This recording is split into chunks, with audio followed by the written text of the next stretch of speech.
Su Fingnian stroked the blue and white wan's feathers with one hand and tried to smooth things over. Okay, it doesn't matter if Dashi stays. Lu Nerong shook her head and said, No. Su Fingnian laughed angrily.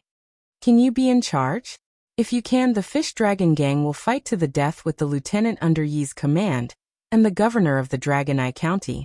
Lu Nerong's chest heaved up and down violently.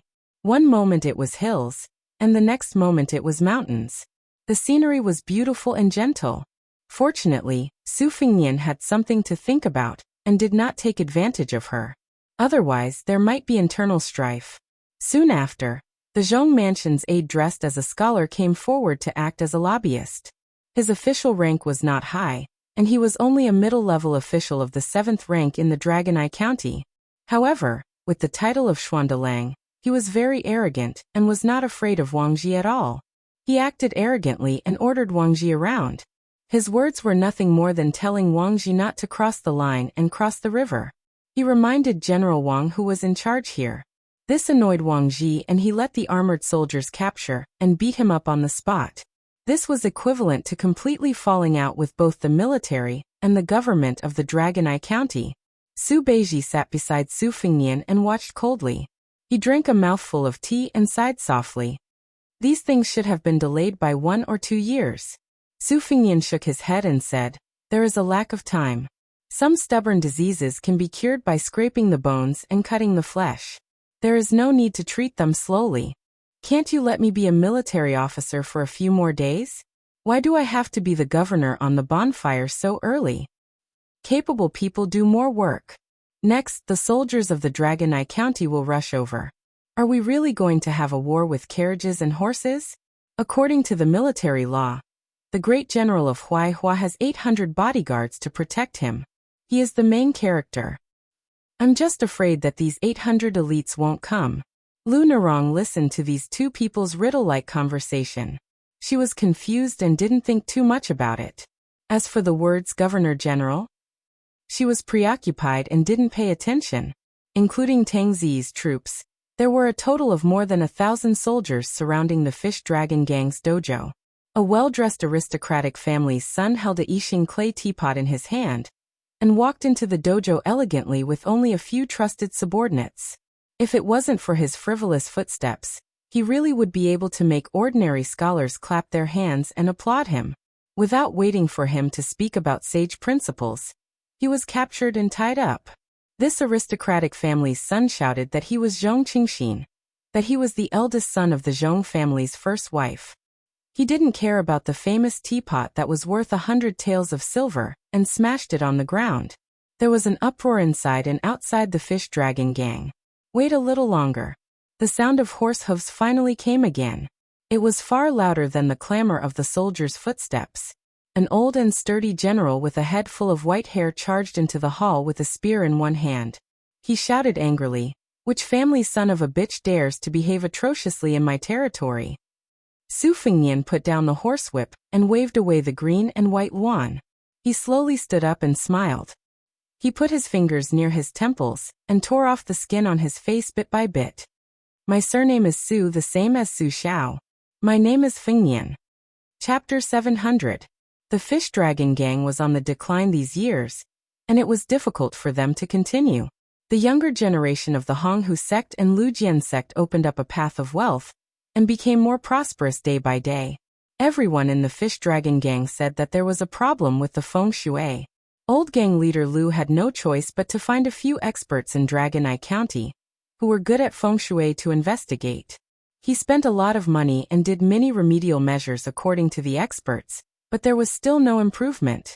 Over time, there was a private rumor that the yin and yang clashed. The spearhead was directed at Lu Nerong, who was unwilling to get married. At that moment, the Fish Dragon Gang was almost exterminated. How could Lu Nerong's self-reproach be light? Especially after they tied up Dragon Eye City's next parental official Zhong Qingxin. Lu Nerong knew that this disaster definitely wouldn't end just like that. Old gang leader Lu also didn't have any extravagant hopes of establishing himself in Lingzhou. They did not know the details of General Wang Ji. This general just casually sat on the yellow rosewood armchair that was passed down from the old West Chu to Beiliang. He suppressed old gang leader Lu and the others to the point that they did not dare to breathe loudly. First, he detained the scholars of the Zhong family, which was shocking. Later, even the young master of the Zhong family was not spared. However, nearly 1,000 soldiers only dared to cower outside. It was not a good feeling to let the fish dragon gang hang by a thread and be half dead. When old gang leader Lu saw the Huaihua great general Zhong Hongwu stride over the threshold, the old man's heart immediately died and his hands and feet turned cold.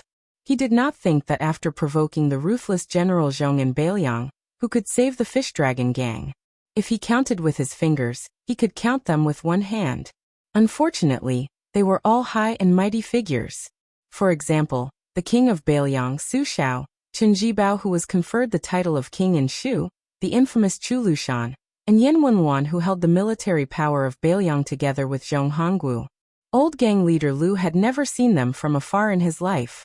With Zhong Hongwu's arrival, the situation was immediately reversed. Even the arrogant Wang Ji was obviously a bit nervous.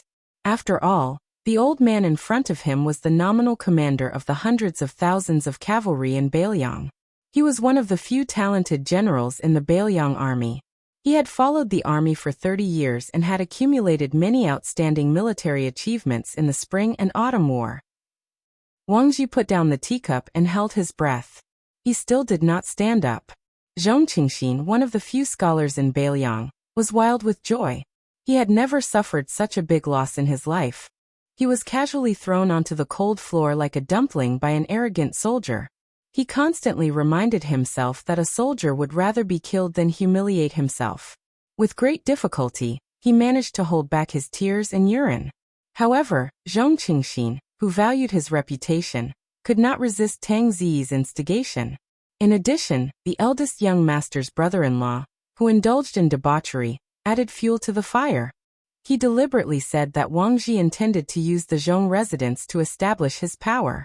As long as the Zhong residents took a step back and showed weakness, there would be no way back in the future. In the future, Wang Ji, a military ruffian who did not know the immensity of heaven and earth, would swagger over the Zhong family's head and pee. This hit the eldest young master's itchy ribs. He had always considered himself a scholarly general. Since childhood, he had envied Qiao Chongqing and Chen Jibao's reputation for being proficient in both literature and martial arts. Zhong Qingxin usually cultivated in his residence.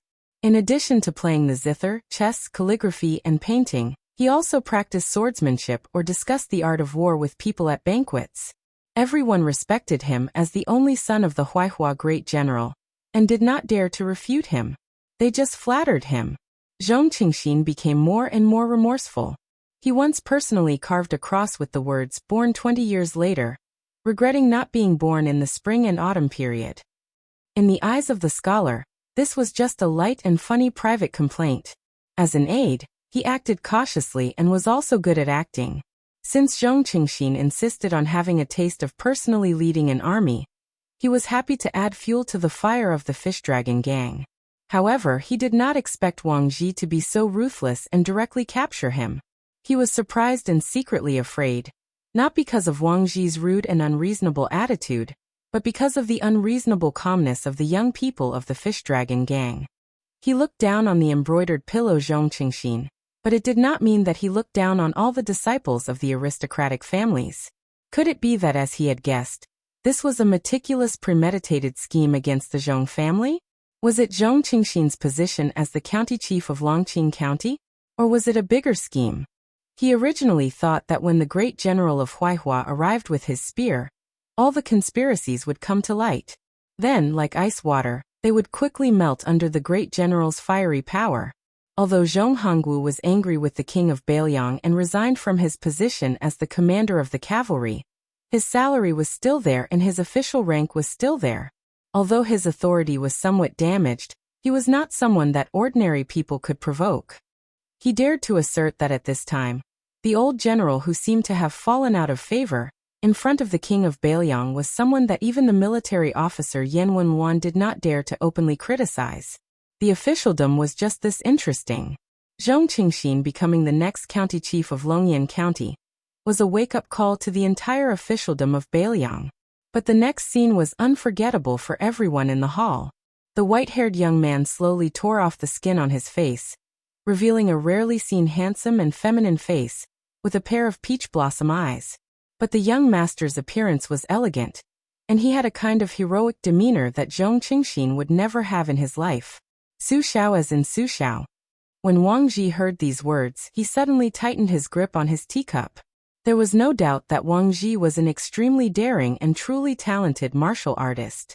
Otherwise, he would not have been able to personally lead his elite cavalry into the western regions to suppress bandits. This was probably a unique, pleasing style of a brave general on the border. There were not many people that Wang Ji admired, much less those younger than him. But after that assassination, he had personally experienced Han Diaoxi's invincibility. In addition, after drinking wine with the king of Beiliang, Wang Ji, who had roughly 50 to 60% of the truth, was truly somewhat shocked and fearful of His Royal Highness.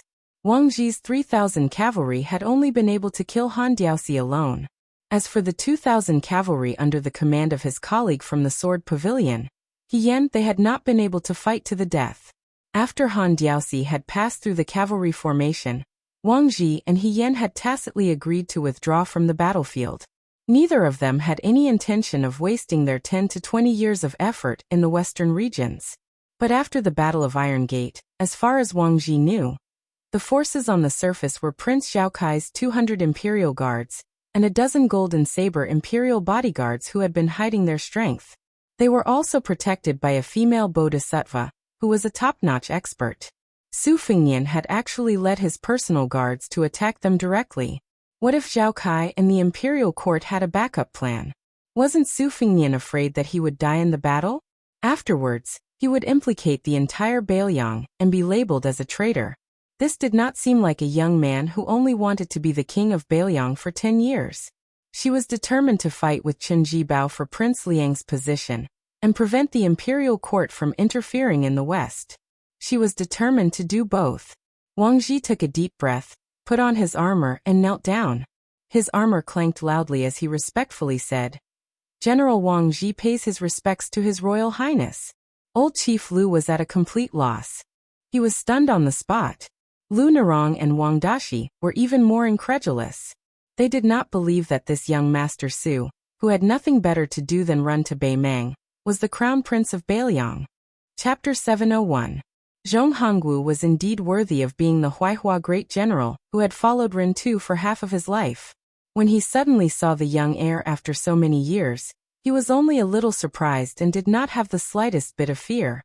If he thought highly of or feared this young man, how could Zhong Hongwu scold the heir in front of Su Xiao for selling his official position? The old general smashed the iron spear in his hand into the ground and glanced at Wang Ji with a face full of disdain. Then he looked at Su Fengnian, who was secretly visiting Dragon Eye County, and sneered. "Oh? It's the heir who personally came to Lingzhou. Which girl have you taken a fancy to? I'll say the ugly words first. It's best if the heir spends money on the prostitutes in the brothel. If one is willing to beat and the other is willing to suffer, then it's fine. I'm too lazy to pay attention to them. But if they forcefully kidnap women in Dragon Eye County, not to mention Wang Ji's 1,000 cavalry, even if Your Highness White Horse is added, I won't let a single one go and will detain all of them." Lu Narong narrowed her eyes at the Huaihua great general who had accumulated a lot of power. Her hair stood on end. Su Fengnian handed the face that had taken root to Blue Bird.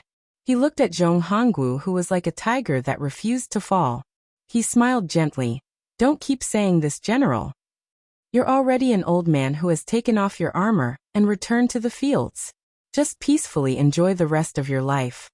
The old general was furious. He already had a terrifying appearance. After he glared with his bell-like eyes, his aura was even more shocking. He shouted, "You dare? Others treat you as the great general's eldest son, but in my eyes, you're just a good-for-nothing.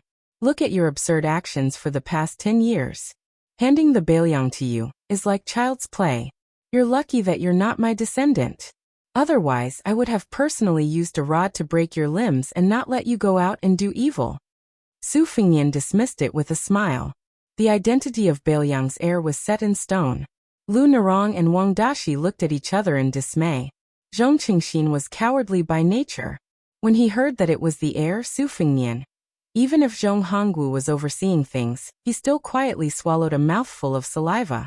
Although he relied on his identity as the son of the great general of Huaihua to get whatever he wanted in Longyan County, he still had many years of experience in the officialdom. In addition, there were experts in the Zhong residence who gave him pointers, so he was not unfamiliar with the ways of the world. He still understood the principle that the king of hell was easy to see, but the little ghosts were hard to deal with.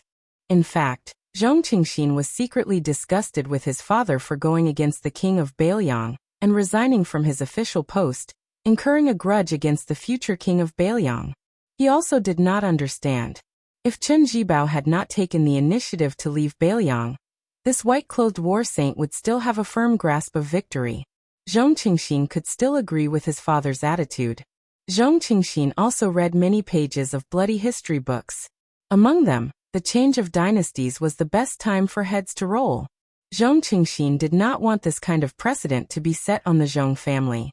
Taking a step back, his father, the great general of Huaihua, could go back to his hometown and enjoy life for 10 or 20 years.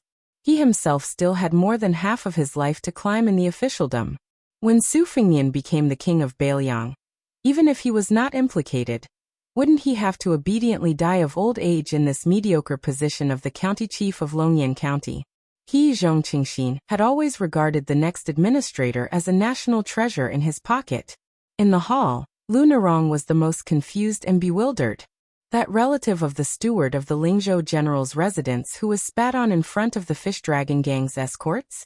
That descendant of a low-ranking official who did not have any chivalry and chose to stand by during the siege at Tuma Pass?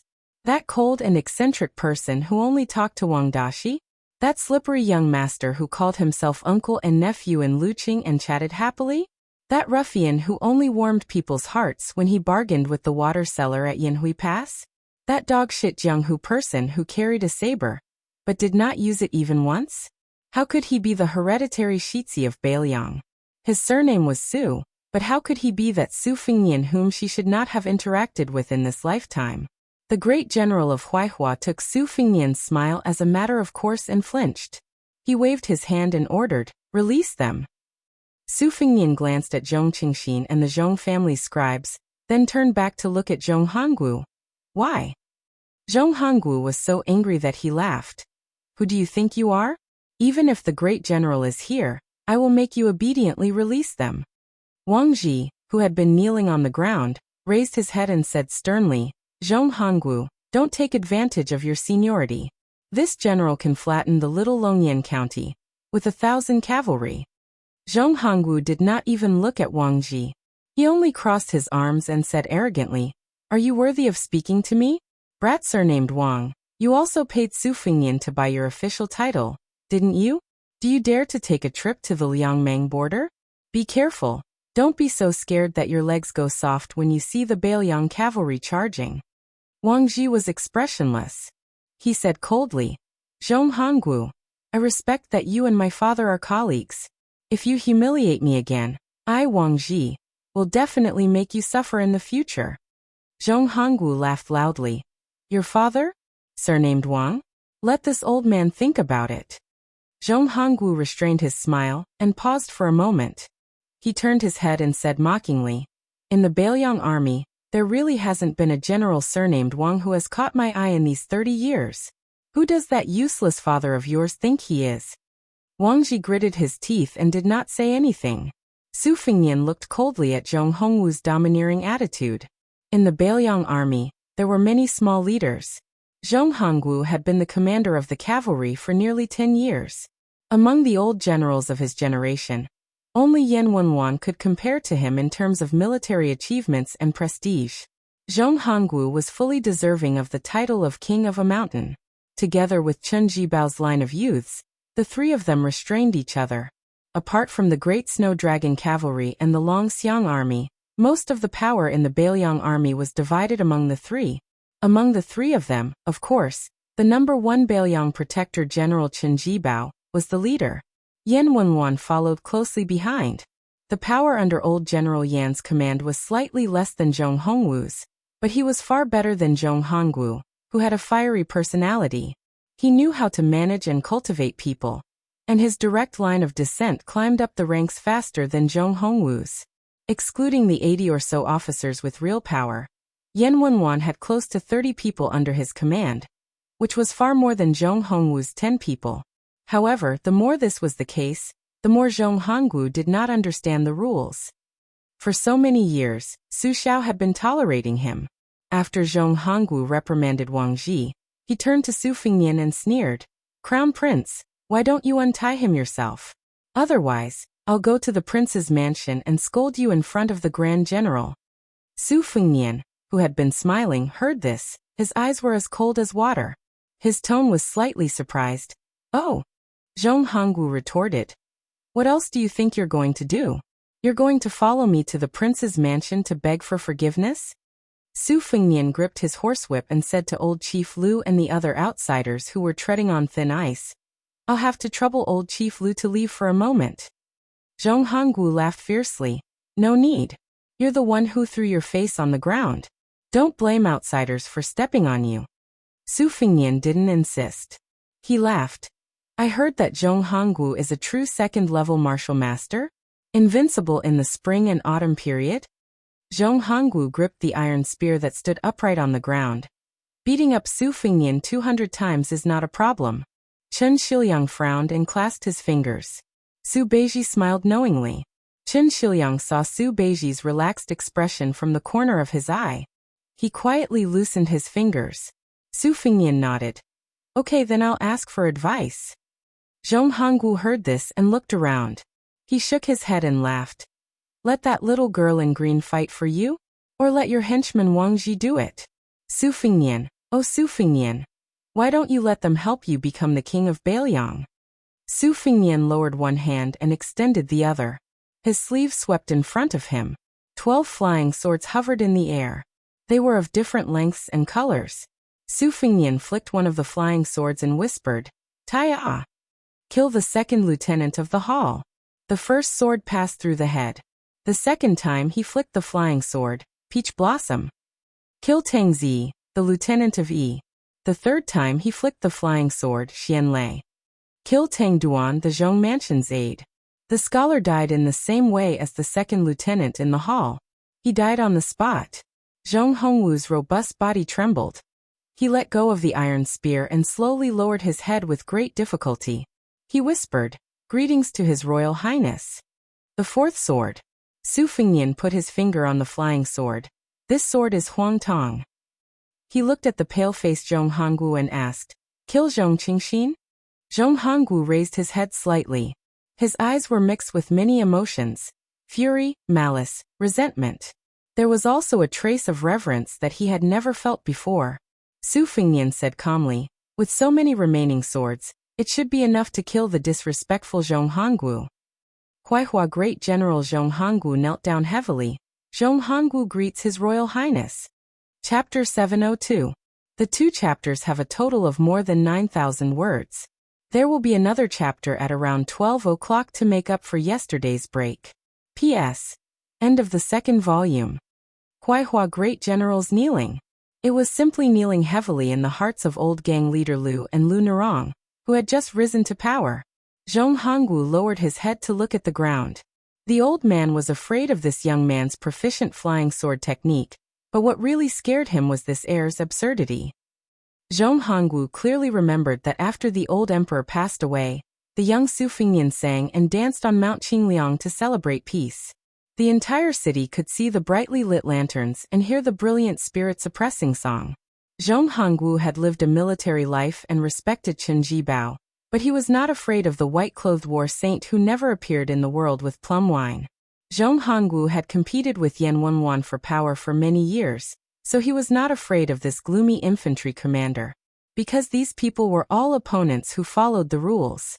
For example, Chen Jibao had used a horse to drag Jiang Baikui's wife and son to death in front of the battle, but he would never act so viciously towards his own people.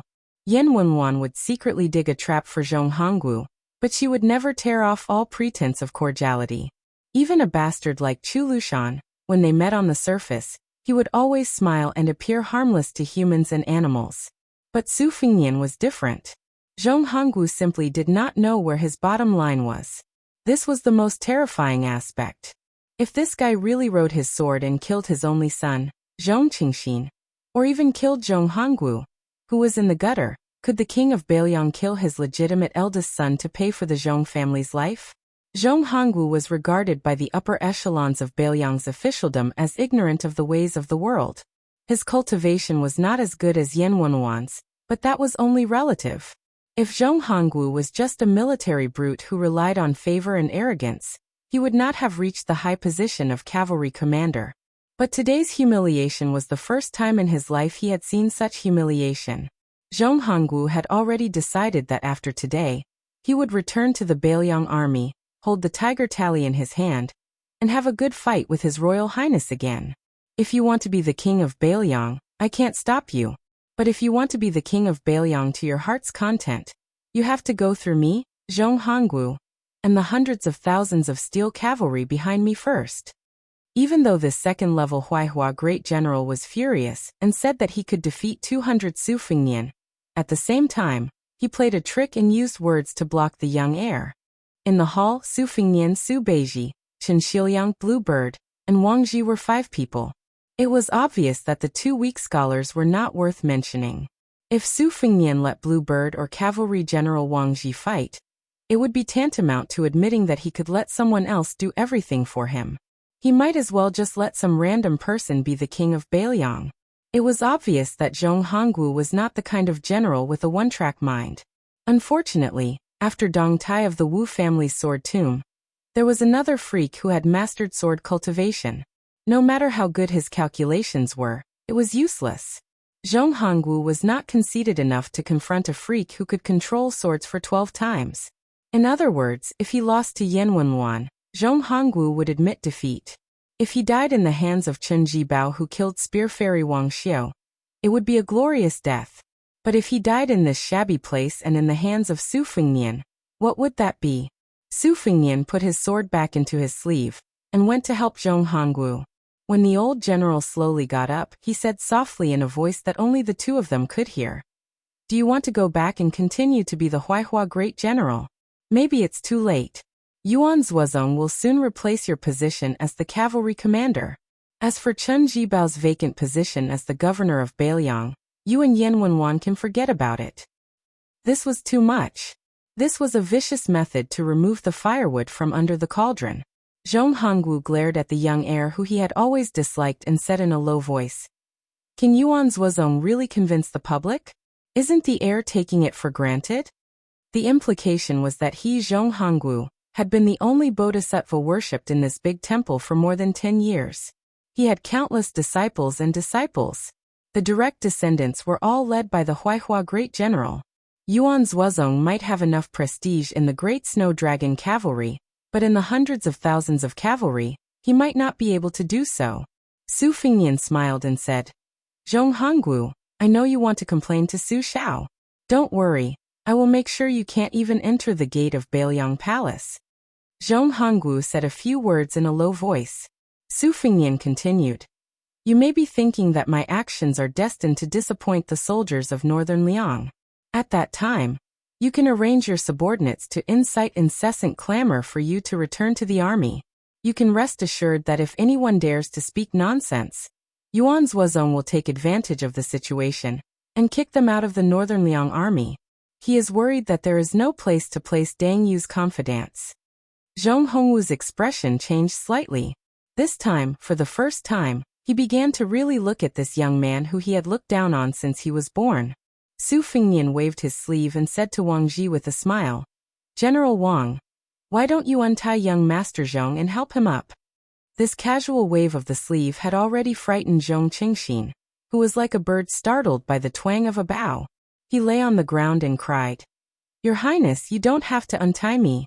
I'll just lie down." Zhong Qingxin was really afraid that the moody His Royal Highness would untie him. If he was unhappy, he would be beheaded by a flying sword.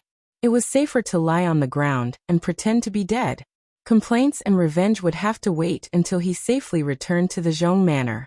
Anyway, Zhong Qingxin had made up his mind that as long as his father did not reconcile with the heir and come to his rescue, he would not get up.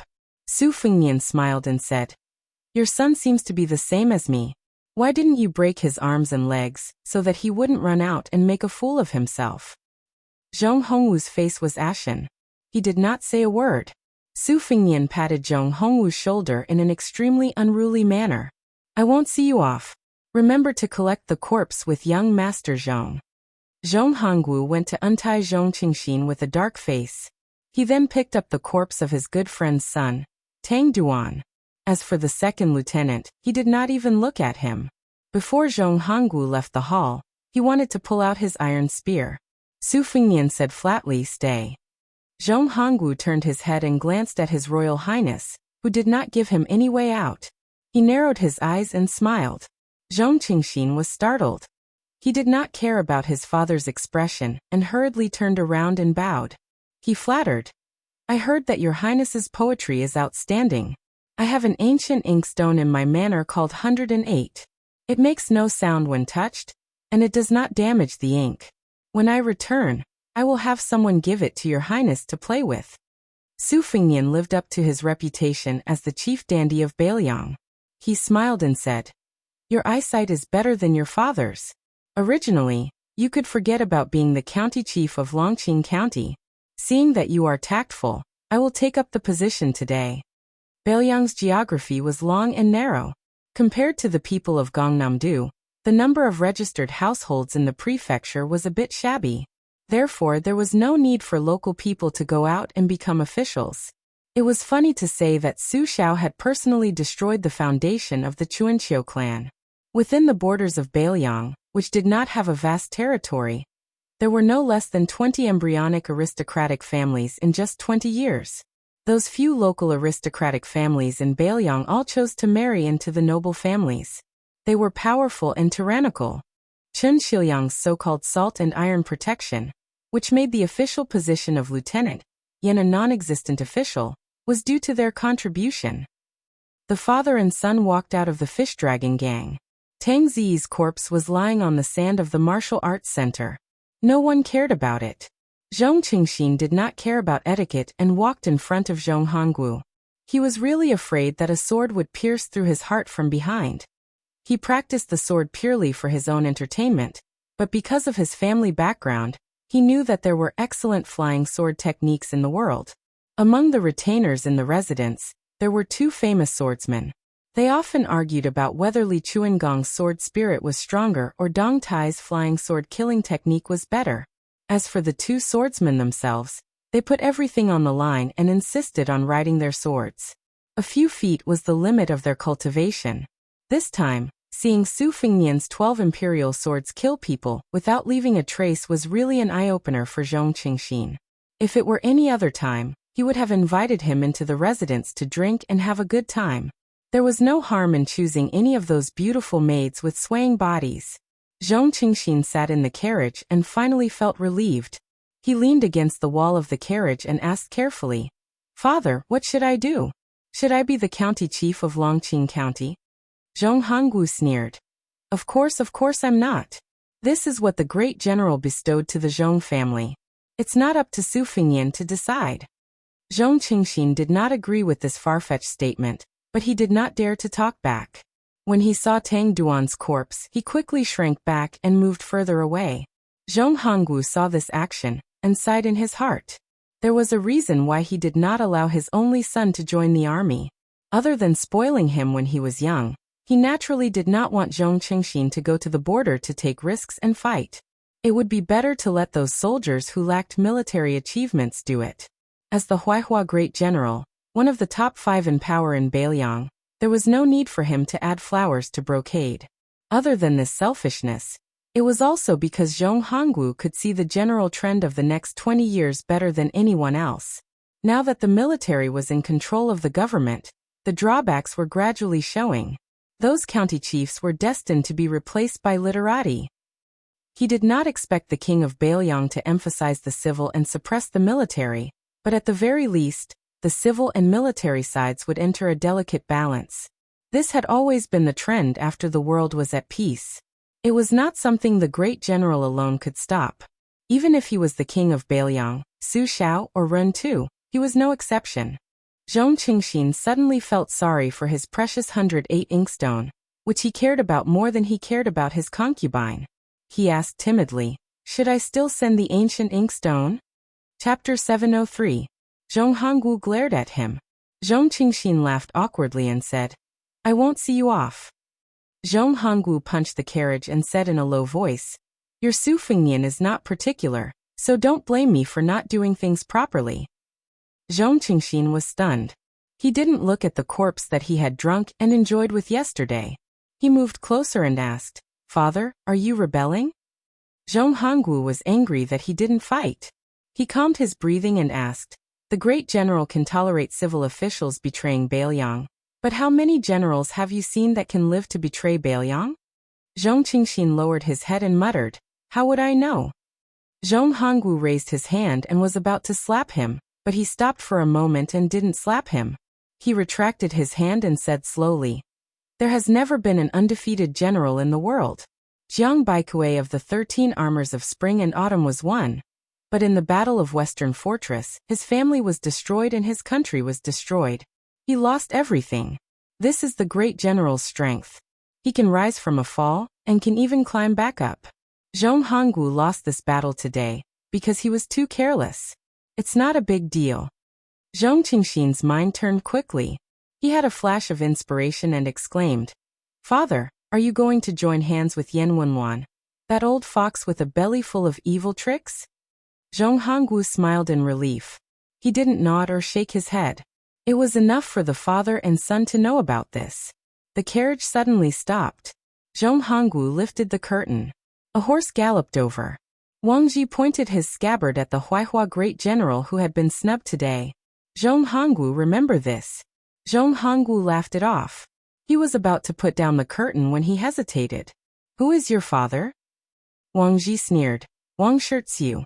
Then he rode away. Zhong Hongwu slowly put down the curtain and suddenly realized that this traitor from the northern Liang had gone to western Shu to become a dispensable general in the great past Jiang'a. Zhong Hongwu didn't take Wang Ji's words to heart. When the carriage was about to reach the great general's mansion, Zhong Hongwu was suddenly terrified. Some time ago, the great general personally led 10,000 steel cavalry down south, facing off against the 40,000 cavalry under Gu Jiantong's former command at the border between Lingzhou and Xuzhou. The king of Bailiang took action and put pressure on the border. He was Wang Ji, the son of Wang Shixiu, the general of the Sword Pavilion. Prince Zhao Kai went to the western regions with the vase, and then he left without a sound. The crown prince's hair turned white for no reason. Zhong Hongwu clenched his fists and muttered to himself, "What have you done all these years?" Zhong Hongwu walked down from the carriage and said calmly, "Go and deliver the ancient inkstone." Zhong Cheng felt a mixture of worry and joy in his heart. He asked tentatively, "You want someone else to deliver it?" Zhong Hongwu finally delivered that resounding slap. The atmosphere in the fish dragon gang was very awkward. Old gang leader Lu and several old men knelt down and kowtowed to His Royal Highness. Their explanations varied. Some called themselves commoners, while others didn't forget to name themselves. They didn't even omit their own nicknames. Su Fengnian smiled and asked them to get up quickly. As for Lu Nerong, who stubbornly refused to move, and the young Wang Dashi, who was completely stunned, he didn't care. The old men were all people who had lived for 50 or 60 years. They soon took the initiative to leave. They were happy to see the turtle dove taking over the magpie's nest scene. Old gang leader Lu winked at his granddaughter Lu Nerong, and went to appease the gang members. He only dared to say that the storm had calmed down. He didn't even dare to say that His Royal Highness had personally come to the fish dragon gang. After Wang Ji left, the hall was filled with the Crown Prince's confidants who were qualified to know the secret of the assassination at Iron Gate Pass. Su Fengnian joked, "Xiliang, let's make a bet?" Chen Xiliang smiled and said, "Let's bet on whether the ancient inkstone will be delivered or not. Will Zhong Qing give it to you personally?" Su Fengnian nodded and said, "I bet that he won't deliver it, let alone young Master Zhong. If you win, the ancient inkstone will be yours." Chen Xiliang smiled confidently and said, "Then I'll use this ancient inkstone to grind the dragon painting and give His Highness the 3 dragons shaking the sea painting." Su Beiji raised his porcelain cup and took a sip of tea. he said slowly. You're forcing Zhong Hongwu to side with Yan Wenwan. Su Fengnian sat back in the armchair, loosened the whip, and leaned back. He said, I'm afraid Yan Wenwan won't agree easily. But if the fire is too big, it won't be easy to clean it up. I'm also in a difficult position. Otherwise, I'll let Zhong Hongwu return and send a secret letter to Yan Wenwan, or send a confidant to deliver the message. That would be the best. Su Beiji shook his head and said, Yan Wenwan knows the big picture, and is known as the clay Buddha. Unless Zhong Hongwu spends a lot of money, he won't be able to shake this big Buddha.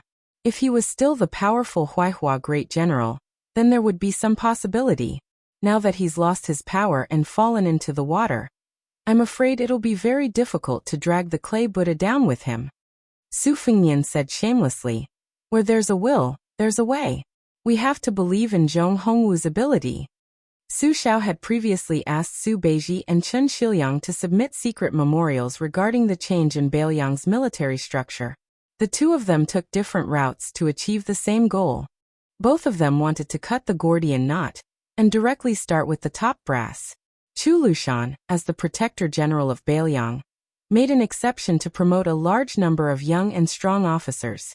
This came from Chen Xilyang's memorials, and they had to force Zhong Hongwu and Yan Wenwan to withdraw from the border and retire behind the scenes. This came from Su Beiji's plan.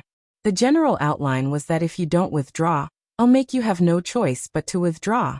One was an overt scheme, the other was a conspiracy.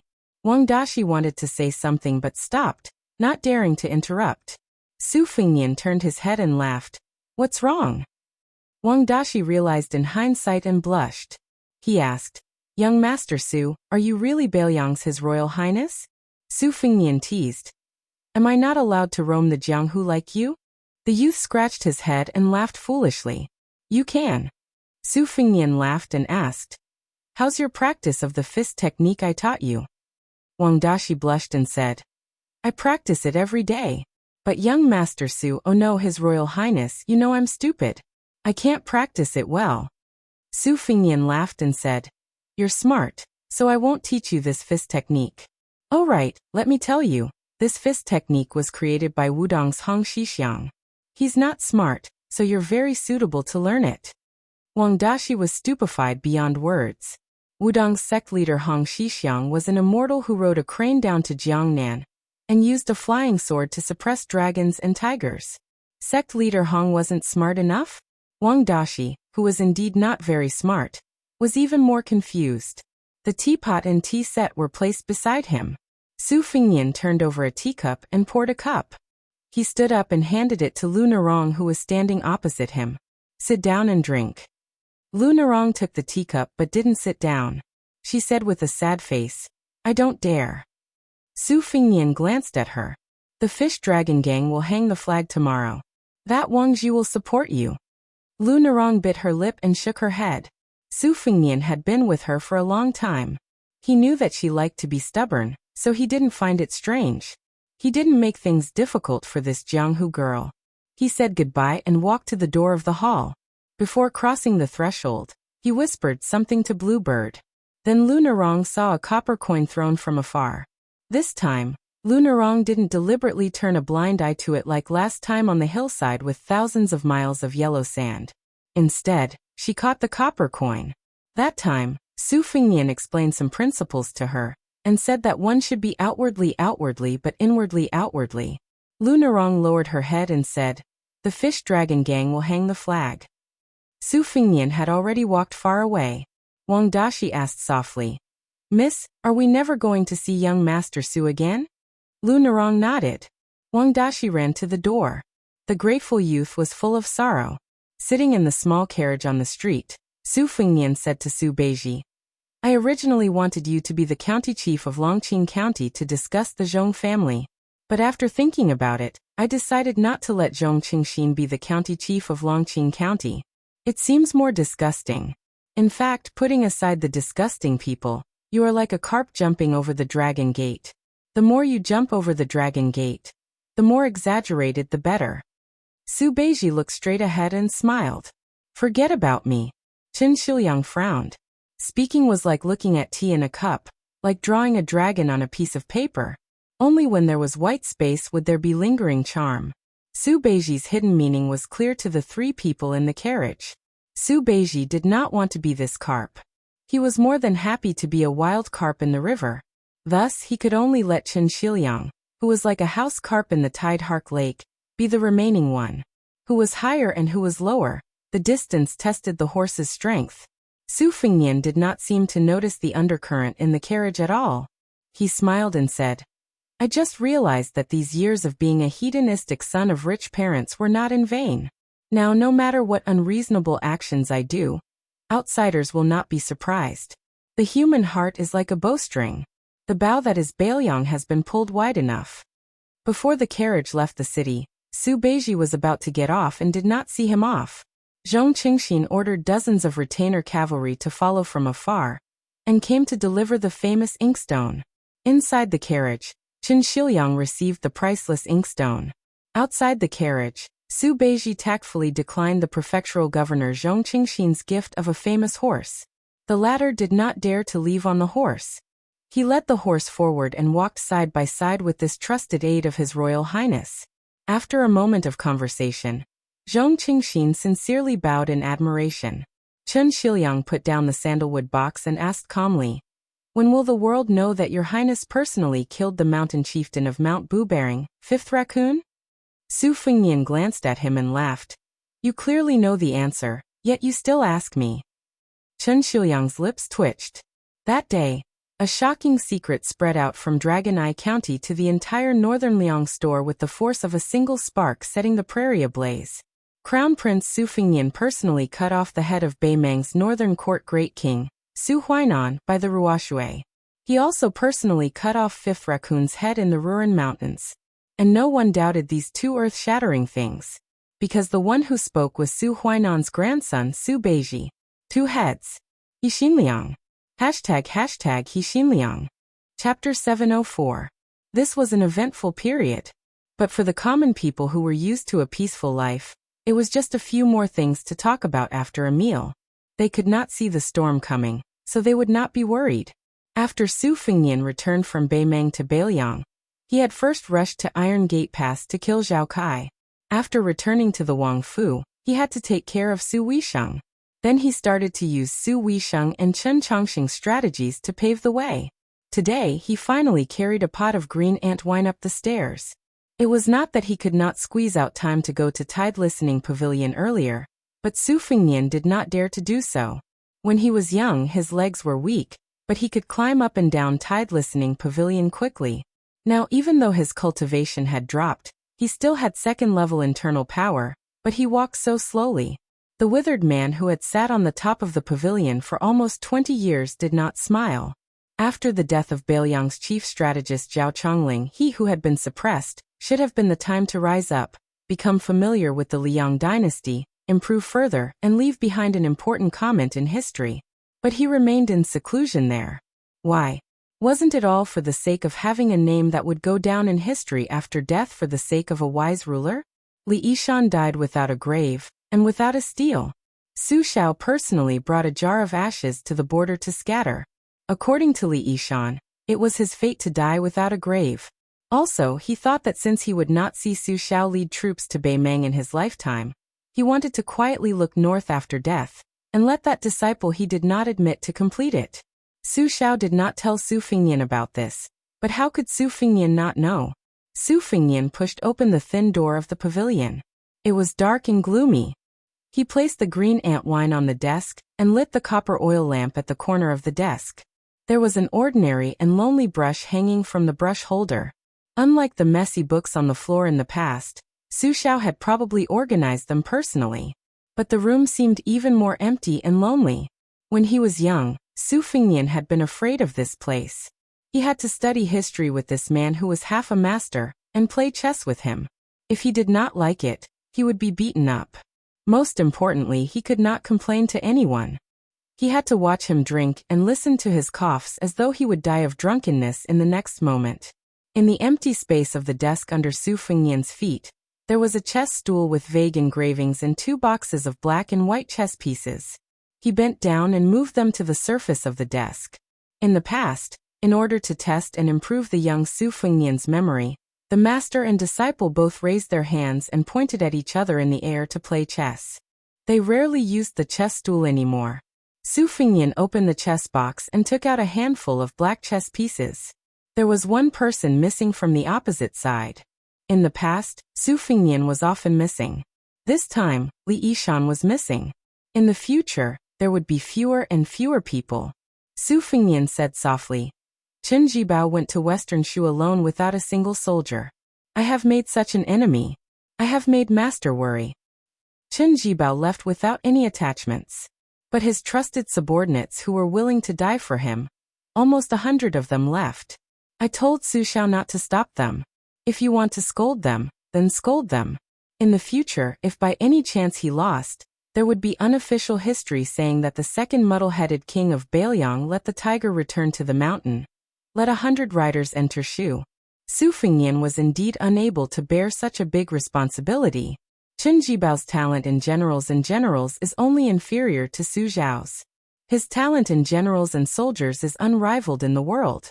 When he arrived at Western Shu and became the king of Western Shu, I am afraid in a few years he would have several tens of thousands of elite troops ready to fight and defend. However, I think that since I am destined to fight him, I might as well fight him fair and square. I don't want to use those low-class crafty plots and machinations. Nangong Push, who was in closed-door training with you in the pavilion, has already come out to intercept and kill Han Diaoxi. I don't know if it's because Quan Castrator is one of White Fox's 4 enemies. Before I killed Raccoon Diwu and Beimang, I thought that in this life, I could catch up to his realm in one go. I did not think that after the Battle of Iron Gate Pass, I would be beaten back to my original state. It seems that Master has never rejected letting me practice martial arts. In the 9 rounds of listening to the tide, there was one round where you and Su Xiao bet on whether I could enter first rank. I entered first rank and then fell out. Now I don't know if I have disappointed you. According to your arrangements, Murong Tonghuang brought an enigmatic face and hid in the Beimang court. Xu Xiu also went to Xiangfan City. She used 10 years of her life to exchange for the glory and wealth she dreamed of. She is not a Wang Fei, but she is better than one. As to whether Murong Tonghuang can take root, and whether Xu Xiu can succeed, Zhao Sun and that Lu Su who brushed past me. You said that man proposes, God disposes. I can wait. Su Beiji and Chen Shiliang each have their own merits. It is hard to say who is like you and who is like Chen Shiliang. I left Su Huainan's head by the Ruoshui. As expected, Su Beiji willingly told the truth. He is an extremely magnanimous counselor. He does not stick to the back of the curtain, and he comes up with many stratagems. He is also very familiar with politics, and his gift of foresight is even more outstanding. If nothing unexpected happens, I will make him the first choice for the next administrator. Chen Shiliang was born a poor scholar, but he is first class in recognizing strategy and literature. You once commented that strategists should plan for themselves, for others, for the army, for the country, and for the world. They should advance step by step. And only when they have achieved their own peace can they help others devise strategies. You said that strategists' talent in military strategy is something that can only be discovered but not sought. You yourself are a scholar, but you do not recommend that scholars give advice on how to conquer an army. You can skip this realm, but you must have the vision to plan for the country. You even said that Northern Liang's chess game is a helpless game of governing an orphan. You can only seek victory amidst danger. Strategists do not have to deliberately seek to rule the world. If they use this as their goal, they will have to destroy the wealth that Northern Liang has painstakingly accumulated over the past 20 years. Bailiang can only lose once, but Beimang and Liang can lose many times. I don't mind being a man with my tail between my legs. After all, after so many years, I have already become accustomed to it. My heir Jia is probably qualified for the important task of strategizing. I will make Wutangen into a strategic location similar to Guangling Wang Zhaoyi's spring snow building, who said that women are like that Longquan kiln, which has never been passed down from generation to generation. Su Fengnian rambled on like this. He was originally not a long-winded person. He was like this when he killed the enemy. During the Qingming festival, he killed Tao Qianji, the devil Xieling, Tuoba Chunsen's retainer, and the 5th raccoon of Mount Tibbing. Su Fingnian lowered his head and said, "You once used your Go skill to evaluate several strategists in the world. Among them, Huang Longshi won first place, obtaining 76 pieces. Yuan Bunshi, who has always been hiding behind the emperor, came in second, obtaining 67 pieces. Today, I will be bold enough to give Master the final verdict. During the spring and autumn period, you helped Su Xiao, which was tantamount to helping the Zhao family Son of Heaven to seek the world and unify the Central Plains. The Liang dynasty's territory was vast, no less than the great Emperor Qin's kingdom 800 years ago. 10 pieces, 10 pieces. Su Fingnian placed 10 pieces on the Go board. Seeing through the matter of foresight, Master almost single-handedly advised Su Xiao not to strive for the world and not to sit on that scalding hot dragon throne. 6 pieces. Step by step, you drove Chen Jibao into Shu and obtained 4 pieces. After gently placing down 6 pieces, Su Fingnian grabbed a handful of Go pieces from the Go box. As for the matter of geography, under your guidance, the imperial court allowed Su Xiao to lead troops into Beiliang and be given the title of king of a different surname. He was far away from the capital and was able to guard the northwest gate of the dynasty and obtain 9 pieces. You liked to personally plan troops, but you single-handedly facilitated the battle of the imperial concubine's tomb and Chu Lushan's 1,000-man cavalry to open Shu. After pacifying western Shu, you even used the strategy of exterminating the family. After entering Beiliang, you created no less than 100,000 refugees and sinners to form an army that could fight. Once I became the king of Beiliang, I would issue an amnesty and have 100,000 troops. 8 pieces. As for diplomacy, Su Xiao followed your arrangements and mediated with the imperial court, Zhang Jiulu, and Gu Jiantang for more than 10 years. He did not fall behind and was far better than the king of Yan's strategists. He was fully deserving of the title of #1 expert in the world. 9 pieces. As for astronomy, you did not believe in ghosts and gods, so you did not get a piece. As for the appreciation of people, Su Zhao's 6 pieces, Yuan Zuozong, Chu Lushan, and Qi Danghua all came from your unique insight and obtained 6 pieces. Yao Jian and Yi Shizhen took 4 pieces. After that, you personally wrote down the carving method for Su Beiji and Chen Xiliang, adding 4 pieces for now. Northern Liang is a desolate place. It only has 3 provinces in its hands. Even under your meticulous planning and management, Northern Mang still doesn't dare to make a single move.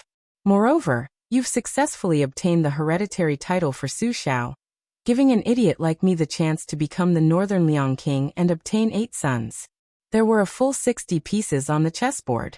Then, there were the relatively idle 6 pieces. 11 pieces slowly appeared on the chessboard. Su Fingnian looked at the chessboard in a daze. A strategist must first plan for himself. Huang Longshi, who single-handedly created the chaos of the spring and autumn period, is still free and unfettered. Yuan Bunshi, who is invincible behind the scenes in the Zhao family, is also safe and sound, hiding in the imperial court. The king of Yan's chief strategist is above tens of thousands of people in Nanjiang, enjoying the riches and honor of the mortal world. Master, what about you? He lifted a pot of green ant wine. He poured the wine on the chessboard. After pouring out all the green ants in the pot, Su Fingnian, who was alone in the room, had tears streaming down his face. He choked and said, "Master, who do you want me to bring wine to in the future?" Chapter 705. There are 2 more chapters to make up for yesterday's update. The sky gradually turned dark. Su Fingnian walked out of Su Weisheng's room that was filled with the smell of medicine. Cucumber, the maid, had been sticking to the crown prince, whom she hadn't seen in a long time. She sniffed at the door and wanted to take off the sachet at her waist and hang it on the crown prince to wash away the smell of medicine. However, Su Fingnian shook his head and walked into the courtyard with her. Seeing Su Xiao dozing off on the stone bench, Cucumber covered her mouth and smiled. She tiptoed out of the courtyard so as not to disturb the king of Beiliang and his royal highness time together. Before leaving, she looked back and saw the crown prince's white hair, which made her worried. The moment Su Fingnian sat down, the dozing off Su Xiao woke up. He rubbed his cheeks and said self-mockingly, "I get sleepy when I'm old. I remember when I was young, Whether it was killing enemies or running for my life, I didn't sleep for 3 days and 3 nights. I didn't see any fatigue. As long as I had a good night's sleep, I could eat 4 to 5 kilograms of cooked meat when I woke up. I really have to admit that I'm old. Su Fengnian smiled. A real man doesn't talk about his past glory. Who hasn't aged before? You're not a Taoist who hides in a cave to cultivate immortality. Moreover, with your comprehension, you want to achieve immortality? You've been a level 2 master your whole life. Look at General Gu Jiantang, who's even younger than you. He's already on the martial ranking. Aren't you ashamed? Su Xiao wanted to laugh out loud, but he didn't dare to disturb his daughter who was recuperating in the room. He pulled up his sleeves and put his hands in his sleeves. He didn't look like the king of Bailiang, nor did he look like a general. Instead, he looked like an old man who didn't have to worry about food and clothing. He laughed softly. You don't understand. I'm already a father, and at my age, I don't care about martial arts or the size of my official title. In the end, I'm still comparing my own son. Look at Gu Jiantang's children. The boys aren't good at martial arts and they look ugly. The girls aren't outstanding either. Gu Jiantang wants to compare himself with me, Su Xiao? I don't even want to talk to him. He can go play with his blade. Su Fengnian laughed mockingly. You're taking it easy. Su Xiao turned his head and looked at the yellow crane tower at the top of Mount Qingliang. He suggested, let's talk while we climb? Su Fengnian nodded. He waved his hand and called the head servant girl from his second sister's courtyard over. He asked for 2 jugs of warm yellow wine. He got up and handed one to Su Xiao. Drink less, green ant. I feel like my throat is smoking. Since you've convinced yourself that you're old, drink more yellow wine in the future. It's good for your health. Su Xiao smiled and took the yellow wine. He took a small sip and walked out of the courtyard, following the main path of green stone toward the top of the mountain. When the king's mansion was built, according to the king of Bailiang's wishes, gold and jade would fill the hall. He wished he could just use gold to pave this path. Later on, his wife said that green stone slabs were fine. It also had a good meaning of the path to the clouds. One didn't ask for a meteoric rise. No matter how hard it was for one's children and grandchildren to walk, they would still reach the clouds. Su Xiao agreed without hesitation. Back then, he personally participated in the hard work of carrying stones and paving the path. The father and son leisurely climbed the mountain. Su Fengnian said, Chu Lushan has gone to Bailiang to be the protector general of Bailiang. He will be promoted to general of hussars. Because Chun Shiliang is preparing to organize the ranks of the Bailiang army, many of the miscellaneous titles will be abolished. There will only be 8 or 9 left. The title of captain will be more valuable than before. Let's start with the title of general of hussars without the word da. Yuan Zuozong replaced Zhong Hongwu as the commander of hussars and promoted him to general of hussars. Qi Danghua and Ningame will be the Iron Buddha's main and deputy general respectively. Huang Manor will lead the new Longxiang army. The 3 of them will not be promoted to general for the time being. Gui Commandant Huang Fuxiu will be promoted by 1 rank. As for whether he will be promoted to general of Yuzhou or something else, I will have to wait for Chen Shiliang's report. Xianyuan Qingfeng sent Mount Huishan's guest, Hong Yu, who does have the talent to lead troops. I am still considering whether he will replace Huang Fuxiu as Gui Commandant. When second sister wakes up, she will be the commander of your 30,000-strong Great Snow Dragon cavalry. Do you have any objections? Su Xiao laughed. Since I can comfortably be a hands-off shopkeeper, why would I have any objections? An old cucumber pretending to be young is too untactful. Su Fengnian widened his eyes and said, It sounds like there's a lot of resentment. Su Xiao quickly waved his hand. Not at all. Su Fengnian sighed and said, The Bailiang army has been turned upside down. There have been many changes from the top to the bottom. If there is a conflict, and I cannot suppress it, you may have to come out to pacify. Su Xiao said calmly, There will not be any major issues. The Zhao family has been ruling the world for 20 years. Our Su family has been ruling the Bailiang for almost 20 years. Father, if I ask myself, I do not owe any of the old men in Bailiang who are about my age. Also, I have a long line of good fortune. They should be satisfied. I know about Zhong Hongwu. If he dares to work with Yan Wenwan in secret, I do not mind letting him drink the northwest wind. He will not be a general, and even his title will be taken away. He will be content to be a rich family's farm shuang. As for Yan Wenwan, in the past, he and Chongling tried to persuade me to divide the river and rule the world together. All these years, he has been called the leader of the emperor faction by Yi Shanxiao. He has roped in many old people who have complaints. The group of young generals that Yan Wenwan has raised are mostly the descendants of old generals who were disheartened and retired when they had no hope of joining the dragon. Su Fengnian drank a mouthful of yellow wine. Almost 20 years of rotten meat. It is fortunate that you had the courage to have Yan Wenwan establish his own faction, and not let this vine reach the cavalry. That is why the entire Bailiang cavalry did not fall ill. Su Xiao held the wine pot inside. There was nothing to be done. In the Spring and Autumn War, the 9 countries fought for supremacy. Our Bailiang army destroyed 6 countries in one go. We fought with our lives in exchange. How many heroes do you think died? I was not willing to be emperor. Later, I entered the Jianghu. Fortunately, those who left were old soldiers who had connections to the Jianghu. But when I went on the expedition to Beimang, the emperor's decree was vicious. When I had no choice but to withdraw, the morale of the Bailiang army started to slacken. The reason was complicated, but the result was that they lost many of their captains. Many old people who wanted to make great contributions in one go faded out of sight. So it is said that it is difficult for a scholar to rule a country, but it is easy for a scholar to harm people. You have to be especially careful of Yuan Bunshi, a strategist who is as famous as Yi Shanxiao. That secret decree came from his hand. In the Spring and Autumn War, the hard knives were used by me and Gu Jiantong's group of martial people. These soft knives that do not see blood were mostly his work. The blue-eyed Zhang Jilu, who jumped so many steps as an insignificant yellow doorman, and became Grand Secretary 3 years later, was also instructed by him. In my opinion, scholars are naturally more knowledgeable than us, who ride horses and carry sabers, but most of them have high vision but low ability. They cannot achieve great things. They are extremely knowledgeable, but they rarely achieve great things. The truly frightening ones are scholars like Yuan Bunshi, who can take advantage of the situation and display their ambition. Before the current emperor ascended the throne, he sincerely said, "I am willing to be Mr. Yuan's puppet." Therefore, Yuan Bunshi let him become the emperor.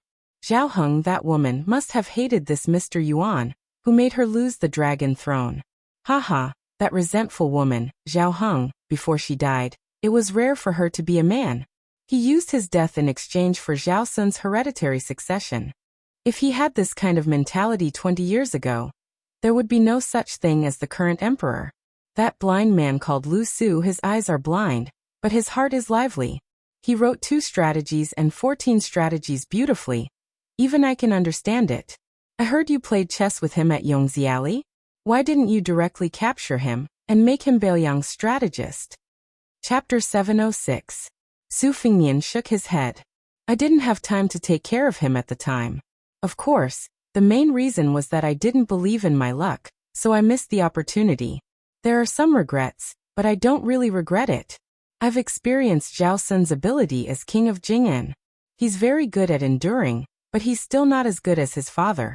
Without Lu Su, the king of Jing'an's vassal state would definitely have to be guarded by someone with great talent and bold vision. At that time, Bailiang would feel even more uncomfortable. It's better to let Zhao Sun fiddle around there. The vassal state has to enter the capital to meet the emperor every 4 years. If he dares to bring Lu Su along, I'm worried that he'll be poached. At that time, this once-in-a-century civil official vassal state would become the biggest joke. Su Xiao smiled with gratification. You're worthy of being my son, Su Xiao. You're so domineering. Su Fengnian smiled helplessly.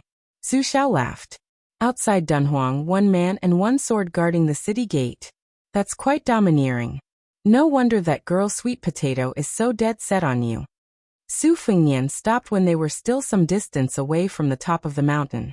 Together with Su Xiao, he looked at the panoramic view of Liangzhou. Yi Shizhen and Chu Lushan, one in the open and one in the dark, control the Bailiang spy agency. Since Lu Qiuer became the protector of Bailiang, she has to spit out a piece of meat. I plan to let Qin Shiliang take care of it. As for Yi Shizhen, do you have a suitable candidate in mind? Su Xiao asked softly, why don't you choose Su Beiji? Su Fingnian shook his head. I want him to be wholeheartedly focused on becoming the next administrator. He'll be too distracted if he's involved in the spy agency. Spies are small and meticulous, but the administrator requires big plans. Besides, Su Beiji's health isn't good. I don't want him to follow in my master's footsteps. Su Xiao nodded and gazed off into the distance. As they continued to climb the mountain, Su Xiao said, Wu Qi should have already entered Shu from Beimeng and joined Qin Bao. Su Fingnian said bitterly, this trip to Beimeng was very difficult, but I didn't even get to meet this uncle. Su Xiao shook his head and said, maybe you have, but you just don't know. You don't have to think too much about it. The fate between relatives has come to an end. Su Xiao continued, no one's son is born rich and no one's son can't die. My son is no exception. If he wanted to inherit the family business, he had to rely on himself. For the past 20 years, I have been waiting for you to grow up, while Qin Bao has been waiting for you to die. My friendship with old Qin's family ended after he went to Iron Gate Pass and tried to kill you in Zhao Kai. This is also good. No one has wronged anyone. Fengnian, I forced you to travel 3 times. Don't blame me for being cruel. Su Fengnian joked. I know you are holding a grudge. I beat you with a broom so many times. Su Xiao almost laughed until tears came out of his eyes. He coughed a few times and drank some warm wine to calm himself down. Finally, they reached the top of Mount Qingliang. The weather was clear and the view was excellent. Su Xiao's body was slouched, and he squinted at the west gate. Among the 6 kings besides father, the king of Yen, Zhao Bing, has the strongest army. When the emperor wanted to make Qin Bao the king of southern Jiang, he had the intention of keeping Zhao Bing in check. The king of Guangling, Zhao Yi, was born of the same mother as the emperor and was highly regarded. The beating on the surface was nothing more than an act for outsiders to see. The left servant of the province, Sun Shiji, was made the Guangling magistrate because he was worried that Zhao Yi's methods would be too extreme and cause criticism. It would be difficult to guarantee that the Liang dynasty would be the 3rd hereditary ruler. The emperor's treatment of these 2 men showed how close he was. The king of Jiaodong, Zhao Sui, because he was in charge of the 2 Liao, he inevitably had some friendship with me. Over the years, he was dealt with by the emperor and Zhang Julu and Gu Jiantang. His situation was indeed a bit bleak. But although he was born in the emperor's family, his personality was rare and straightforward. After a heart-to-heart, he was trustworthy. Not to mention the king of Jing and Zhao Sun, the king of Huainan of Xiongzhou, Zhaoying, was originally very similar to the old emperor. It was just that he lacked fate. Moreover, he had to be pure and simple. Among the 5 kings, he was the most severely suppressed and did not have any real power. This time, the kings will enter the capital as usual. I definitely won't go, but Qin Bao, who has not been made a king yet, is destined to go. Therefore, it will be a big scene of the 6 kings entering the capital. Su Fingnian shook the empty wine pot and asked, the crown prince has not been decided yet. Su Xiao smiled and said, if nothing unexpected happens, the 4th prince, Zhao Zhuan, will be made the crown prince before the other princes are made kings. Who let this kid be favored by Yuan Bunshi? Su Fingnian frowned and said, isn't it said that the eldest and not the youngest, the legitimate and not the illegitimate? Although Zhao Zhuan is the legitimate son, the 1st prince, Zhao Wu, is the legitimate eldest son. Su Xiao handed the wine pot, which was still half full, to Su Fingnian and said calmly, Zhao Wu's character is unyielding. Now that the world is at peace, what he needs is stability and stability. He does not need a crown prince who is suitable to fight for the throne. Zhao Zhuan is different. He has been smooth and slick in dealing with people for many years.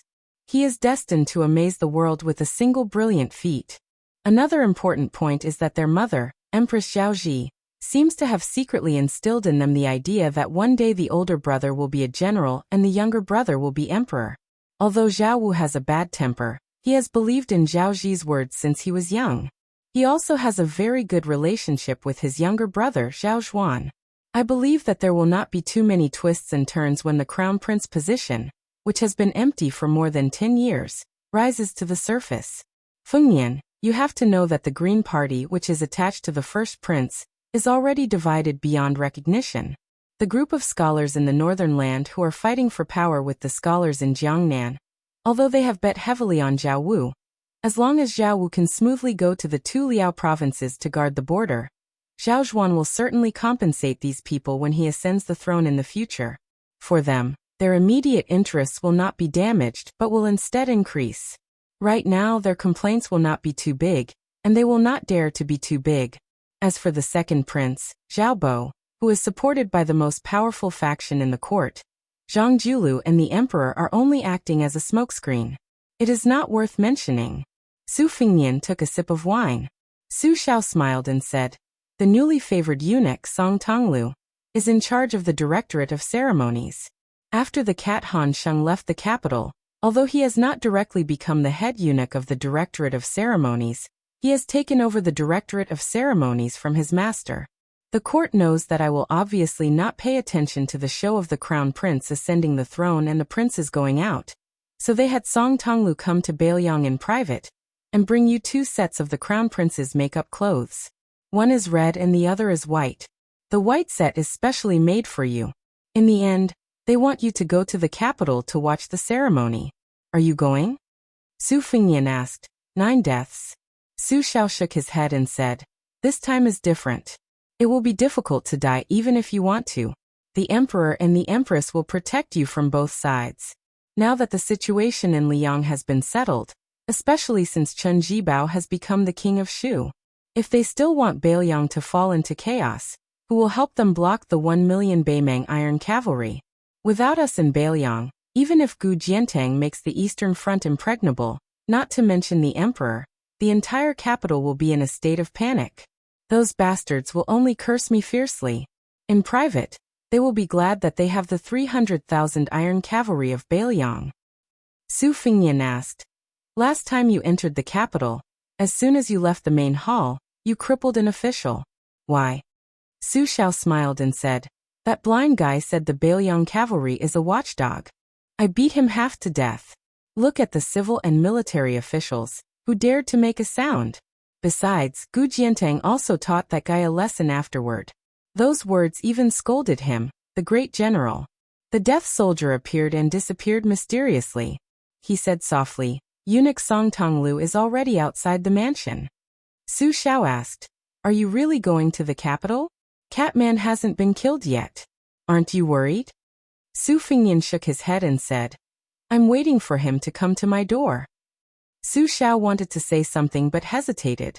Su Fengnian suddenly said, I killed young Taisui. Do you blame me? Su Xiao said calmly, my old brother died a worthy death. The mastermind of the white clothes case in the capital city was the son of the Zhao family, and the mastermind was the sneaky Yuan Bunshi. Han Diaoxi was one of the many masters. As for the celestial state master, it was someone else. Su Xiao said softly, let's go down the mountain. On the way down the mountain, Su Xiao saw Su Fengnian carrying 2 wine pots in his hands. He said with a smile, you want me to carry them? No matter how old you are, you can still put on armor and mount a horse. Carrying 2 wine pots is not a problem. Su Fengnian slowed down and looked at the bluestone under his feet. He said, I'm old but I can't die. Su Xiao sighed softly, I also want to hold a grandson. Chapter 707. The first 2 chapters have been updated with 10,000 words. The third chapter, 6 Kings Enter the Capital, is at around midnight. P.S. Please automatically subscribe to this book. Song Tonglu, who was not even 30 years old, was the head eunuch of the Imperial Eunuch Bureau, the personal attendant of the emperor who was favored by the empress, and had a secret edict. He could only take a few disguised eunuchs and quietly enter through the side door of Bailiang Palace. When he saw Su Xiao at the entrance of the main hall, he didn't dare to look at him. He had the palace guard stay outside the door, and quickly stepped over the threshold alone. With a plop he knelt down solidly. His forehead left a bright red mark as he said in a muffled voice, Song Tonglu of the Imperial Eunuch Bureau greets the King of Bailiang and His Royal Highness. Su Xiao and Su Fengnian didn't sit down, but they also didn't move to greet this eunuch who already held great power. Su Xiao smiled lightly and said, Songdiao Temple, rise and announce the edict. The titles of Diao Temple and eunuch were not titles that ordinary eunuchs could use. In the imperial palace of Great An City, there were only a handful of them. Other than Han Shengxian, who had been at the top for many years, Song Tonglu's master, the head of the Imperial Eunuch Bureau, who was only second to the Ceremony Bureau, was one of them. Song Tonglu had been personally bestowed the surname by the emperor, and now had a chance to reach the top. It could be said that the student had surpassed the master. The entire court was dumbfounded. When Song Tonglu left the palace, he had already thought it through. If he announced the edict, according to the law, the vassal kings had to kneel. As for whether the king of Bailiang knelt or not, Su Xiao could carry a sword into the palace, and had the privilege of not kneeling to listen to the edict. However, if he stood there and announced the edict with a serious tone, it would probably be seen as a demonstration. From the beginning, Song Tonglu didn't want to be seen as arrogant. Even though he knew it was against etiquette, after he rose, he still pulled out the yellow secret edict from his sleeve. He bowed his head and walked quickly, handing it to the king of Bailiang with both hands, skipping over the announcement of the edict and ignoring it. Su Xiao took the secret edict and casually handed it to Su Fengnian. He then had this rather sensible eunuch sit down. Song Tonglu sat upright and still, looking straight ahead. However, out of the corner of his eye, he still caught a glimpse of the snow-haired Su Fengnian. He was shocked. For some reason, when he looked out of the corner of his eye, His Royal Highness was clearly lowering his head to read the edict. Song Tonglu was able to stand out among the tens of thousands of eunuchs in the palace, and climb to the top step by relying on his extraordinary talent for observation. He immediately knew that the young heir had sensed his unintentional spying. He immediately lowered his gaze and only dared to look hard at his knees. Su Xiao smiled and said a few words of greeting. Songdiao Temple has been hard on you. Song Tonglu quickly shook his head and said, I don't dare. This is my duty. Su Xiao smiled and asked, Songdiao Temple, why don't you stay in Bailiang for a few more days? This king can entertain you to his heart's content. The young eunuch, who was startled by the mention of Songdiao Temple, quickly got up and knelt on the ground again. He said apologetically, Song Tonglu needs to immediately return to the capital to report. I may not even be able to eat a meal. I hope the king of Bailiang will be magnanimous enough to forgive me. Su Xiao walked over and helped Song Tonglu up. It's fine. We don't need to be so courteous. Let's do it as smoothly as is appropriate. We won't delay Songdiao Temple's return to report. Let's go. This king will see you out. Even though Song Tonglu had trained in the palace for many years, and did not lose to any top aces in terms of cultivating the mind, he was clearly a little absent-minded. He said respectfully, I really don't dare to trouble the king of Bailiang. Su Xiao shook his head and walked out of the main hall with Song Tonglu. The imperial bodyguards had already handed their luggage to the steward of the king's mansion. The group walked on a quiet path that was not heavily guarded. The bodyguards also walked as if they were treading on thin ice. They took the opportunity to take a few more glances at the back of this king with a different surname. When they returned to the palace, they could boast to their colleagues that they had once been less than 10 steps away from the great king of Bailiang. Song Tonglu had been cautious for many years. Without leaving a trace, he trailed behind Su Xiao by more than half a step. When they reached the main entrance, Song Tonglu did not dare to let the king of Bailiang see him off. He immediately stopped. The imperial bodyguards silently filed out, mounted their horses, and waited in the distance. One of the bodyguards clicked his tongue and said, as expected of the great general who destroyed the 6 kingdoms of spring and autumn. Another person asked in a low voice, what's wrong? The bodyguard said in a low voice, there's a murderous aura when you walk. I don't feel it. What do you know? That's because your realm is not high enough.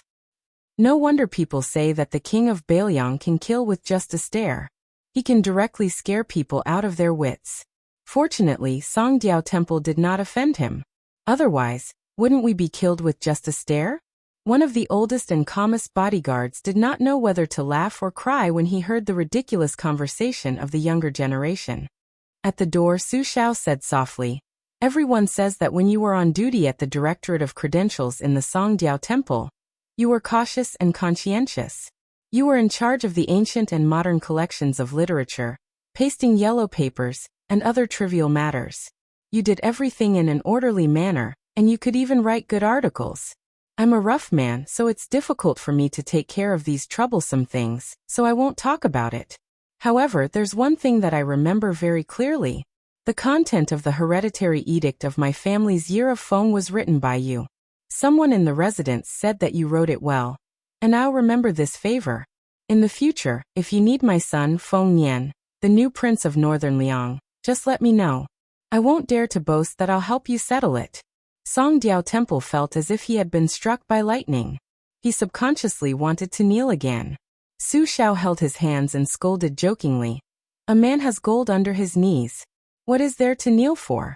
Song Tonglu, if you have the chance to come to Bailiang Palace again, you don't have to remember this. This has nothing to do with your status. This king is indeed unreasonable, and only cares about friendship. Song Diao Temple gritted his teeth and said with a trembling voice, in the future, Song Tonglu will definitely do what I have to do. However, I won't say too much about unnecessary matters.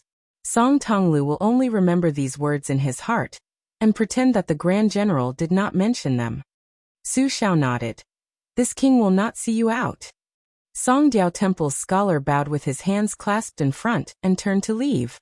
Su Xiao slowly walked back to the main hall. He saw that Su Fengnian had finished unpacking his luggage and was pinching the sleeve of a python garment.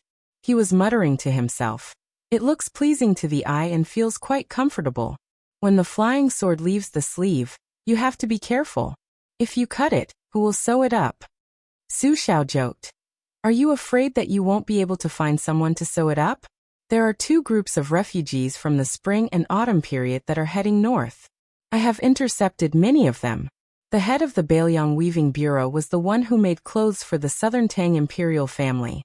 However, this time, the specific task of sewing your royal robe was given to a few clever and skillful women. That person is just drawing the pattern. He is old and his eyesight is not very good. He is afraid that he will be beheaded at the wrong time. Su Fengnian furrowed his brows and said, your python robe is not good? Su Xiao laughed angrily. How can a new king wear old clothes? Our Su family is not that poor. Su Fengnian put down the python robe in his hands and hesitated before saying, I originally wanted to go to the northwest and capture the 100,000 refugees. Since I am going to the capital to observe the ceremony, I will put it aside and go to Great Peace City first. Su Xiao asked, when do we move? How many cavalry do we need? Su Fengnian laughed. Tomorrow. What cavalry? I am not a vassal king. I don't need to pay attention to ostentation when I go to the capital. Besides, if someone like the king of Yen brings 1,000 cavalry, Han Diaoxi will probably have to hide his head and tail. This time, I will open the door to the thief and let the cat kill to its heart's content. Su Xiao nodded and said, apart from your own arrangements, I will also secretly hand Yin and Cho over to you. Su Fengnian asked, then what about you? What if Han Diaoxi doesn't kill me but you? Su Xiao laughed and asked, do you know why the sword godly Chungang was suppressed in the Tide Listening Hall for 20 years? Do you know who cut off one of his arms when he left the mountain on the Dragon Tiger demon slaying platform? Su Fengnian was dejected and speechless. Su Xiao sat in his chair and said indifferently, go to the capital without worry. You don't need to worry about father's safety. There are as many people who want to kill me as carps crossing the river. I have plenty of ways to deal with them. Yin's sinister voice entered the father and son's ears again. Nangong Push has already returned to the pavilion. Xianyuan Qingfeng is in the pavilion in the middle of the lake. Both of them are heavily injured. Su Fengnian asked Wu. Yin replied stiffly, reporting to your highness, they are safe and sound. In the eyes of the earthly branch loyalists, the life and death of their comrades were insignificant. Su Fengnian stood up and went to the tide listening lake. The young loyalist squatted by the lake sulking. Su Fengnian walked over and saw him turn around with a guilty expression. He laughed and said, go eat your meal and then come with me to the capital tomorrow. There will be plenty of opportunities to exchange blows with Han Diaoxi. The youth jumped up and smiled brightly. Really? Su Fengnian raised his leg as if he was going to kick him into the lake. This lively and not gloomy youth grinned, and jumped into the lake himself, happily paddling to the opposite shore. Su Fengnian smiled knowingly, and walked toward the pavilion in the middle of the lake. As he approached, he saw Xianyuan Qingfeng sitting dejectedly against a pillar. Su Fengnian narrowed his phoenix eyes and sat down lazily. He mocked. Both of you are Xianfinger experts, but Han Diaoxi, the number 2 Xianfinger expert in the world, is much more powerful than you, old Taoist? Xianyuan Qingfeng said sternly. Wait until I reach heavenly phenomenon. Chapter 708. Su Fengnian said softly. Have you forgotten that Han Diaoxi is best at killing heavenly phenomenon cultivators with his finger? That's why there's the saying that those below-earth immortals are invincible. Don't feel aggrieved. When it comes to martial arts realms, comparisons are odious. There will always be a higher mountain. I know you want to become someone like Wang Xianji, but before that, you still have to relax. There are many things that can't be rushed. There are 800 unorthodox paths and 3,000 heretical paths. You've chosen an extremely steep and narrow path, so you have to cherish your life even more. As for me, I've briefly entered pseudo-heavenly phenomenon. It can be considered a fleeting moment, but there's one thing I can tell you. Once you ascend, you might become the first heavenly phenomenon cultivator in 300 years to be struck by heavenly tribulation. Heaven's net has long arms. You won't be able to escape.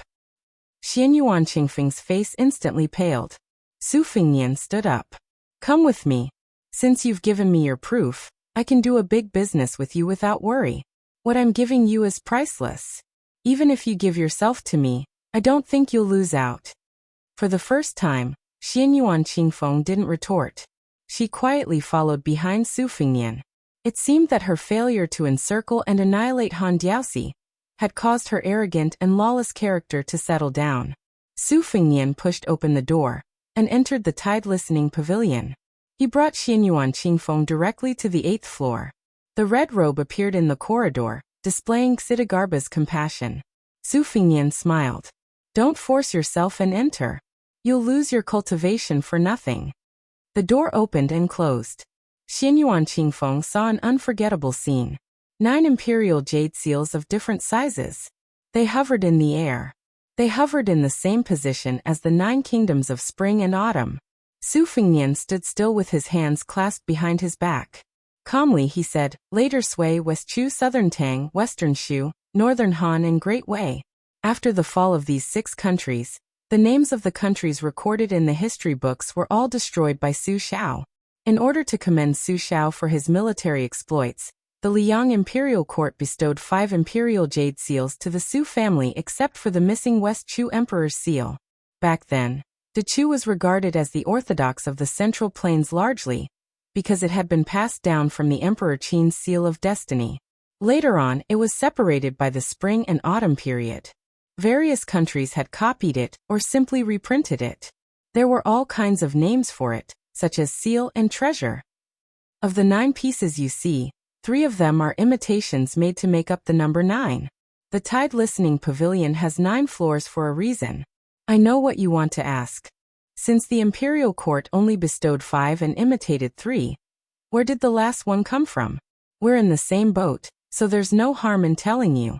Baoyang Palace secretly hid the little princess who carried West Chu's fate. Do you see that smallest imperial jade seal? It's only 4 inches wide, but it's the genuine yellow emperor's Yang seal of the Great Qin. As for the Yin seal, I've entered Emperor Qin's mausoleum in Beimang. However, that person wanted to keep it for himself, and was only willing to show me the tip of the iceberg. I only wanted to save my life and escape, so I didn't have time to look into it. My younger brother, Huang Manor, won't be able to enter heavenly phenomenon for the rest of his life.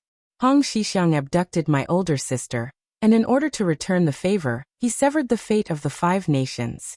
Baoyang didn't have a single bit of it on the surface, but it split into 3 portions and flowed into Liang and West Chu's pillars of fate. Su Fengnian ignored Xianyuan Qingfeng's dumbstruck expression and pointed at West Chu's national seal. It was completely colorless before and looked no different from ordinary jade. However, after the bull-riding flying sword severed the fate, it shone brightly. Apart from the fact that it still can't compare to the Liyang imitations, it's already far more brilliant than the 7 imperial seals. This talisman formation is an item that steals the fate of the world. Chao Chongqing is already preparing to revive his nation, and I estimate that he'll take back West Chu's national seal in a few years. Rather than letting him take it away for nothing, I'd rather sell it to you. You can carry it with you for the next 2 years and slowly absorb it. When you reach heavenly phenomenon in the future, you can use it to resist the heavenly tribulation. Although the fate of the imperial seal is only 100th or 1,000th of that of a dynasty, if you monopolize it, I estimate that you won't become the shortest-lived heavenly phenomenon expert in the world. Xianyuan Qingfeng asked in a low voice, then what about your little brother that my father said could only reach the finger-profound realm? Su Fingnian's lips twitched. At least you still have some conscience. One less great Qinyang seal, which is bound to be lost, but there are still 8 remaining. Moreover, I'll never let my Huang Manor enter heavenly phenomenon in this lifetime. This talisman formation is just a precautionary measure. Besides, Huang Manor is different from you. Even if this talisman formation is beneficial to him, it's only a temporary solution. In the end, whether it's your current finger-profound realm, or your future heavenly phenomenon realm, it's like a child's play in front of Huang Manor. Xianyuan Qingfeng said calmly, but I won't stop at heavenly phenomenon. Su Fingnian dismissed it with a smile. He stepped forward stealthily and reached out a hand to grab the West Chu imperial seal, like a python drawing water. As the imperial seal was pulled towards Su Fingnian's hand, a series of mysterious ripples visible to the naked eye appeared in the air. The other 8 imperial seals trembled incessantly. When Su Fingnian grabbed the imperial seal, the ripples on the surface of the water gradually became as calm as a mirror. Su Fingnian turned around and handed the imperial seal to Xianyuan Qingfeng. Her expression changed drastically, and her entire hand turned from red to purple. Su Fingnian gloated. Hot. Don't let go. Xianyuan Qingfeng endured the stabbing pain in her heart and said angrily, why doesn't it feel strange in your hand? Su Fingnian said self-deprecatingly, there's no pitiful wretch in the world who has more luck than me. If I, as the eldest son of Su Shao, wanted to hold this West Chu imperial seal before the Iron Gate Pass intercepted and killed Zhao Kai, I'm afraid I'd have to break one of my arms if I wanted to live. Xianyuan Qingfeng almost fainted from the pain, but not only was she unmoved, she even tightened her grip on the imperial seal. Su Fingnian sighed inwardly. What an unreasonable crazy woman. He said, half of your life is yours, and the other half is mine. Do you agree?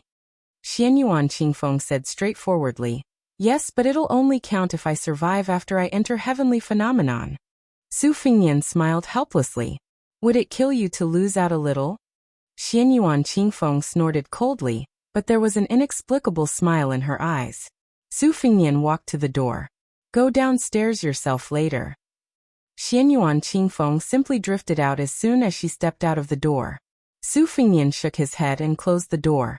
After going downstairs, he easily found White Fox in the outer corridor, who was in a daze. Su Fingnian comforted her. Hey, it's not shameful that you can't beat Han Diaoxi, who's number 10 in the world. It just means you haven't entered the top 10 yet. White Fox, who was hanging from her waist, didn't say anything. She turned around and walked into the building. Su Fingnian asked, I'm going to the capital tomorrow. Han Diaoxi will most likely come after me. Are you interested? White Fox stopped in her tracks. Are you that afraid of death? Su Fingnian muttered. You're so heartless. White Fox turned around and smiled. Don't worry. My state of mind won't be affected and stagnant, because I can't kill Han Diaoxi. I'm the same as your Bailiang cavalry. We're on the path of fighting to support ourselves. There will be a few big defeats in the future. It's fine as long as I don't die. Su Fingnian didn't give up and asked again, You're really not going to the capital? White Fox said playfully, Why? Do you think you'll lose face if you don't bring me, the number 1 beauty in the world, with so many beauties in the capital? Murderous intent, murderous intent.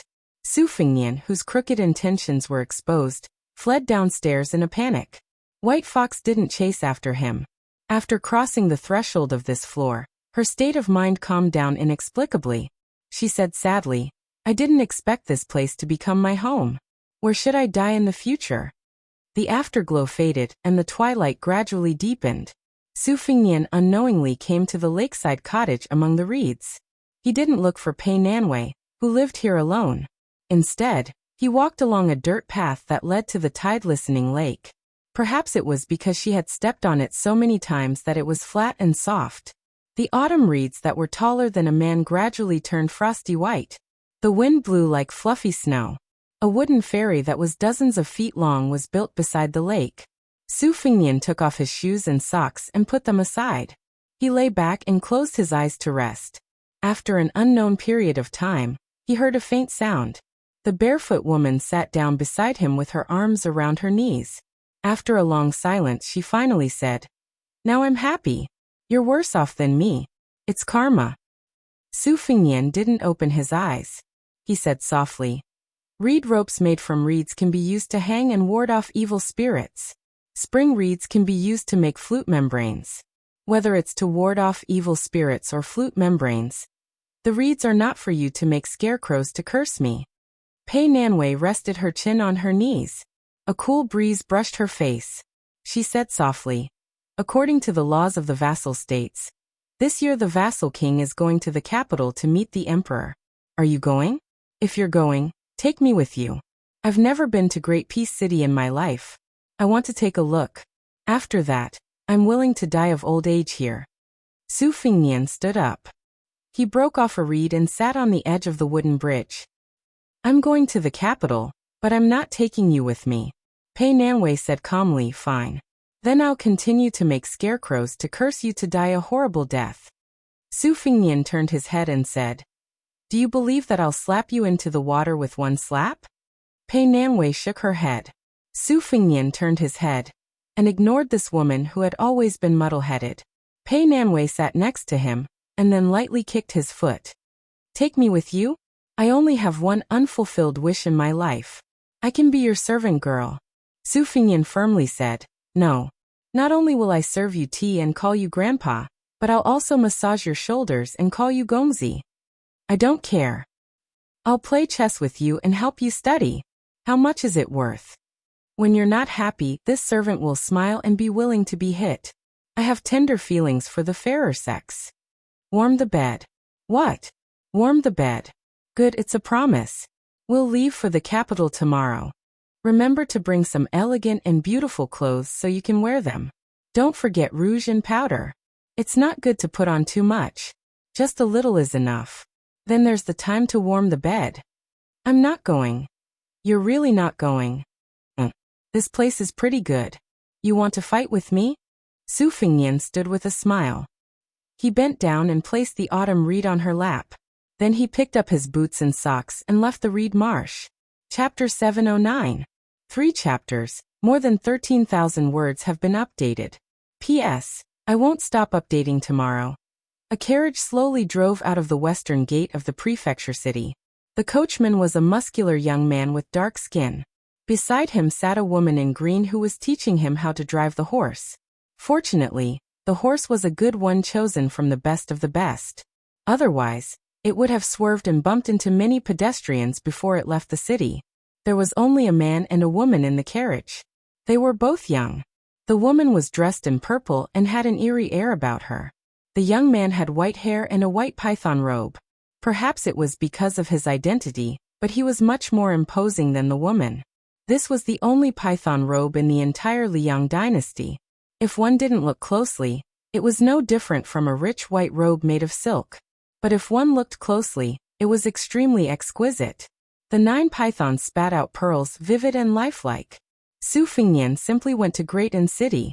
It was better than the first time he went out, but much worse than the second time he went out with 100 riders. Princess Jing and Pei Nanwei didn't have the face to show up. She couldn't go to the capital to take a look. She would probably have to kill a few more people to vent her anger. Fortunately, there was a large patch of reeds in the middle of chaos, and there was no lack of reeds throughout the year.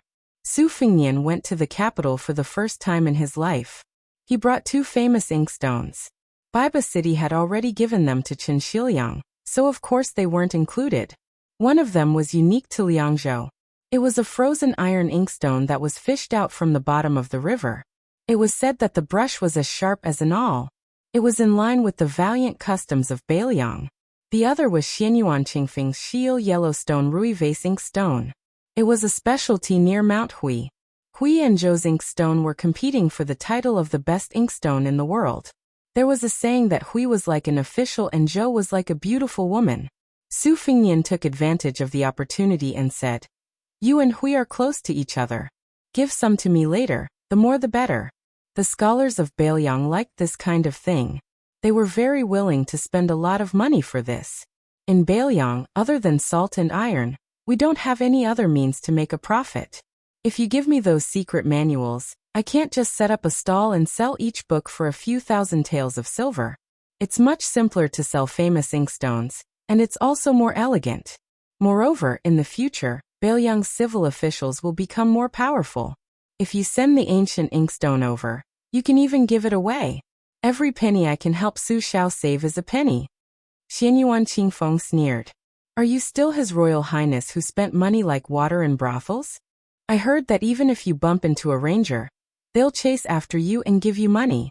Su Fingnian smiled calmly and said, You don't know how expensive food is until you're in charge of the household. Besides, you can do whatever you want. After all, there are many things that you can't do as you wish. It's not only you Jianghu people who have no choice. Xianyuan Qingfeng stared at him for a long time. Su Fingnian acted as if he didn't see it. He continued, Think about whether there are any side doors that can bring Beiliang rolling in wealth. The biggest pishio in the world is the military. Beiliang cavalry has 300,000 men. To outsiders, it's a miracle that they haven't lost any men after so many years and can still fight. However, I'm not going to tell you about the hardships involved. You're a rich young lady who's been holding a bag of gold, bullets, and birds since you were young. You won't understand even if I tell you. Xianyuan Qingfeng sneered. Isn't it also not easy for me to be in charge of Mount Hui? Su Fingnian said sarcastically. In any case, you only want to raise your cultivation level. You don't care about the Xianyuan family at all. How can you call your method of being in charge of a household that drains the pond to catch fish? You spendthrift woman, you might as well just break the pot. Xianyuan Qingfeng faintly looked angry. Su Fingnian waved his hand and said, There's no point in chatting with me. Think about serious matters. I'm not joking about making money. Xianyuan Qingfeng sneered but didn't say anything. After a while, Su Fingnian frowned and asked, You farted? Xianyuan Qingfeng was furious, and his killing intent overflowed and filled the entire carriage. Su Fingnian held his belly and laughed. I'm just teasing you. It's very fun. Xianyuan Qingfeng restrained his killing intent and said stiffly, I should have killed you in the lantern market back then and ended everything. Su Fingnian rested his chin on one hand and stared at this woman who had become friends after a fight. His smile was intoxicating. Xianyuan Qingfeng turned her head away and meditated quietly. Her uncommon martial path seemed like a shortcut, but it was actually a complicated path. One had to know that her memory wasn't inferior to Su Fingnian's. She had browsed through the books in the Great Bulgang Library since she was young. She also had Xianyuan Jingcheng, who had entered the Saint Realm earlier than Chao Chongqing, left behind detailed insights. When it came to opportunities, everyone had their own fortune. Wooden Sword Wenhua was like this when he met Huang Sanjia, and so was Yuan Tingshan, who became more courageous with every setback.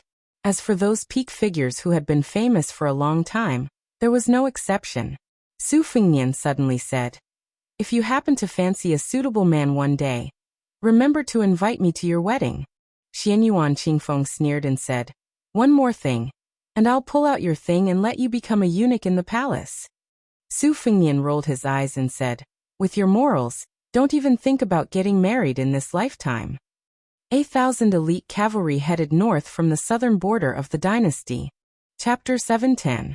In the middle of the cavalry, there was a luxurious carriage. Purple smoke rose from the incense burner in the carriage. A middle-aged elegant man with a red sandalwood flower hairpin in his hair was gently patting the refreshing fragrance of the dragon's saliva.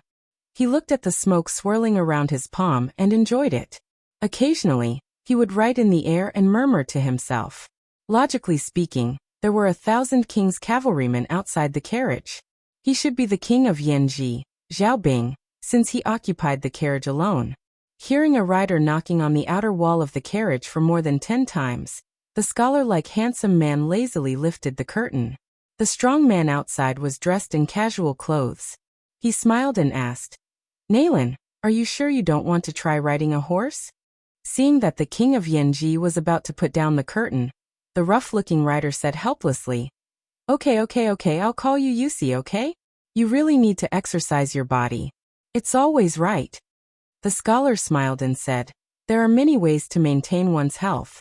There are hundreds of ways to maintain one's health." The rider felt a headache. "I'm afraid of you. You sit in your carriage and I ride my horse. Well water doesn't interfere with river water." The scholar smiled and said, "Come up and sit. I'm just in the mood. I'll read the In Fu Jing for you." The rider pretended to be angry. "Are you the king of Yanji or am I the king of Yanji?" The scholar still smiled faintly. There are 10 accidents in the world. When people see that there is nothing in front of them, they are relieved. If you want to get on the carriage, I'll tell you about the accidents of this trip to the capital. The rider snorted coldly. "This time I won't fulfill your wish." The gentle man who was called Nalan, and then changed to Yusi smiled and put down the curtain. The rider sighed heavily and obediently got on the carriage. The rider, king of Yanji Xiaobing. The scholar was the dynasty's most famous strategist, Nalan Yusi. King of Guangling, Zhao Yi took 800 cavalry to the north of the capital. Before leaving, he made a special trip to say goodbye to the administrator, Sun Shiji. As a result, he was given a big cold shoulder. There were more than 10 carriages in this cavalry group, and the 2 largest carriages belonged to the vassal prince, Zhao Yi's son, Zhao Yuang, whose weight added up to 700 caddies of meat. The road that had long since been cleared of passers-by was spacious and quiet. The carriages traveled side by side. Crown Prince Zhao Yuang, who was as fat as a pig, pulled open the curtain and shouted, "Father, isn't that old son too arrogant? Not even giving you face? Are you trying to rebel?" Inside the carriage, Prince Guangling was like a small mountain. The 2 beautiful maids could only sit on his thighs. Zhao Yi threw a glance at one of the beauties. She smiled charmingly and lifted the curtain. Only then did Zhao Yi say lazily, "Power, thank you for your auspicious words. It would be better if the Grand Preceptor rebelled." The chief strategist of the spring snow building rolled his eyes. Beside him was a famous general of the dynasty, Lu Sheng, who was riding a red horse, looking majestic and heroic. The 2 formed a sharp contrast. The strategist with 2 tufts of goatee lifted his sore buttocks and rode closer to Lu Sheng, who would be the 9th general after entering the capital. He asked softly, "If Sun Shiji really flirts with Chao Chongqing and is determined to restore the country, when the time comes, Bei Meng will coordinate from the inside and outside. Not to mention that General Gu will have no time to care about the northern front. The troops stationed in the capital will also not dare to easily go south to help. Our king of Yen in the south will be happy to sit on the mountain and watch the tigers fight. The people of West Chu who wanted to rebel were like wildfire that could not be burned away by the spring wind. Our Guangling Dao without you, General Lu, is really a house full of misfortunes, but when it rains, it pours." The Liang dynasty had a total of 8 generals. Bailiang had the vassal king Su Xiao and the protector general Chen Jibao. In the imperial court, there was the minister of war Gu Jiantang, and the old general Gongsun Yongla, who had dominated the Liangliao Pass all his life. The other 4 were also old generals who had outstanding military achievements in the spring and autumn period. However, these 4 mostly retired and returned to their fields. Only one of them entered the Ministry of Revenue, which had nothing to do with them. Lu Shengxiang was about to leave the Guangling Dao and be promoted to Assistant Minister of the Ministry of War. He would be on the same level as the Tongxi sword immortal of the Lu family in Gangnam-do. During the spring and autumn period, there were many exciting battles, such as the battle at the Imperial Concubine's Grave, the bitter battle at the Western Wall, the 10-year-long battle at Xiangfan City, and General Gu Jiantang's invasion of Xiongzhou. However, the 2 battles that were praised by the militarists as the most agile were Chu Lushan's opening of Shu and Lu Shengxiang's invasion of Dongyue on a snowy night. Lu Shengxiang was one of the few famous generals in the world. Without a doubt, he went to the capital to enter the Ministry of War that Gu Jiantang had gradually left. It was more natural than Liu Baijie, who had no achievements. Lu Xingxiang laughed coldly. If Sun Shiji dares to rebel, I dare to kill him myself. The advisor with the goatee, who was known as the Lord of the Spring Snow Building, laughed. The king of Jiaodong, Zhao Sui, led 500 cavalrymen down south. He was the only vassal king who went down south to meet the emperor. Zhao Sui's face was dry and solemn. He sat in a simple carriage and was deeply worried. His son, Zhao Yi, blended into the cavalrymen, and was exactly the same as the ordinary cavalryman. Because of his good relationship with Su Xiao in the early years, he had been troubled by him for so many years. That year he fell into a trap set up by the capital. More than 30 of his elite subordinates were demoted or sent away. People's hearts were shaken, and their vitality was greatly damaged. They had not recovered yet. Zhao Sui put down a military book in his hand and smiled bitterly. Lame Su will definitely not be willing to come. I don't know if the notorious nephew has the courage. 300 cavalrymen set off from Xiangfan City. It was the same as the relationship between the king of Yan and Nalin Yusi. The one who rode the carriage was not the king of Jing'an, Zhao Sun, but the blind advisor. Zhao Sun felt refreshed. With Lu Su's strategy, the Song family, which was supposed to dominate the literary world for 3 generations, collapsed like a paper tiger. This old man Song vomited blood on the sickbed and died of anger. The king of Huainan, Zhao Ying, who was recognized as the most cowardly person in the dynasty, only brought a few dozen cavalrymen to the capital. He was drunk in the carriage. Looking at the many jars of wine at his feet, he was probably drunk more than sober. When he was sleeping, a lone cavalryman brushed past his pitiful cavalryman. It was the white-clothes plum wine of Shishu. Chapter 7:11. Wen Hua, who was still carrying a wooden sword, felt aggrieved the entire way. With great difficulty he finally managed to escape from northern Meng to Liang's borders. Originally, he wanted to make a trip to northern Liang first, and present the entire set of erotic paintings that he had painstakingly bought to little Nian. In the end, old man Huang refused, saying that he wanted to send him on his way. Wen Hua was so angry that he was about to die. The penniless wanderer immediately prepared to walk to northern Liang, but he never thought that old man Huang would threaten him that he would not be able to meet him in the capital after he left. Even after Wen Hua let loose a torrent of abuse, he still insisted on going to northern Liang. For the first time ever, old man Huang softened his tone, saying that they would meet sooner or later, and that they might even meet in the capital. Only then did old man Huang give up on Wen Hua's idea. The two of them bought a worn-out carriage. Wen Hua, on the other hand, was already very content with his life. However, after traveling for a few li, he urged old man Huang not to ride a carriage. They were both people of the Jianghu who had practiced martial arts, so they needed to train and temper their bodies. Thus, the two of them might as well ride a horse. How could old man Huang not know that this brat wanted to ride a horse alone to show off his wealth, so that he could show off his meager prestige? In truth, he did not agree at first, but later on he could not stand Wen Hua's nagging and had no choice but to fork out money to buy him a mule. Even until now, the wanderer, who was so useless that he only had a wooden sword, did not pay attention to particular things.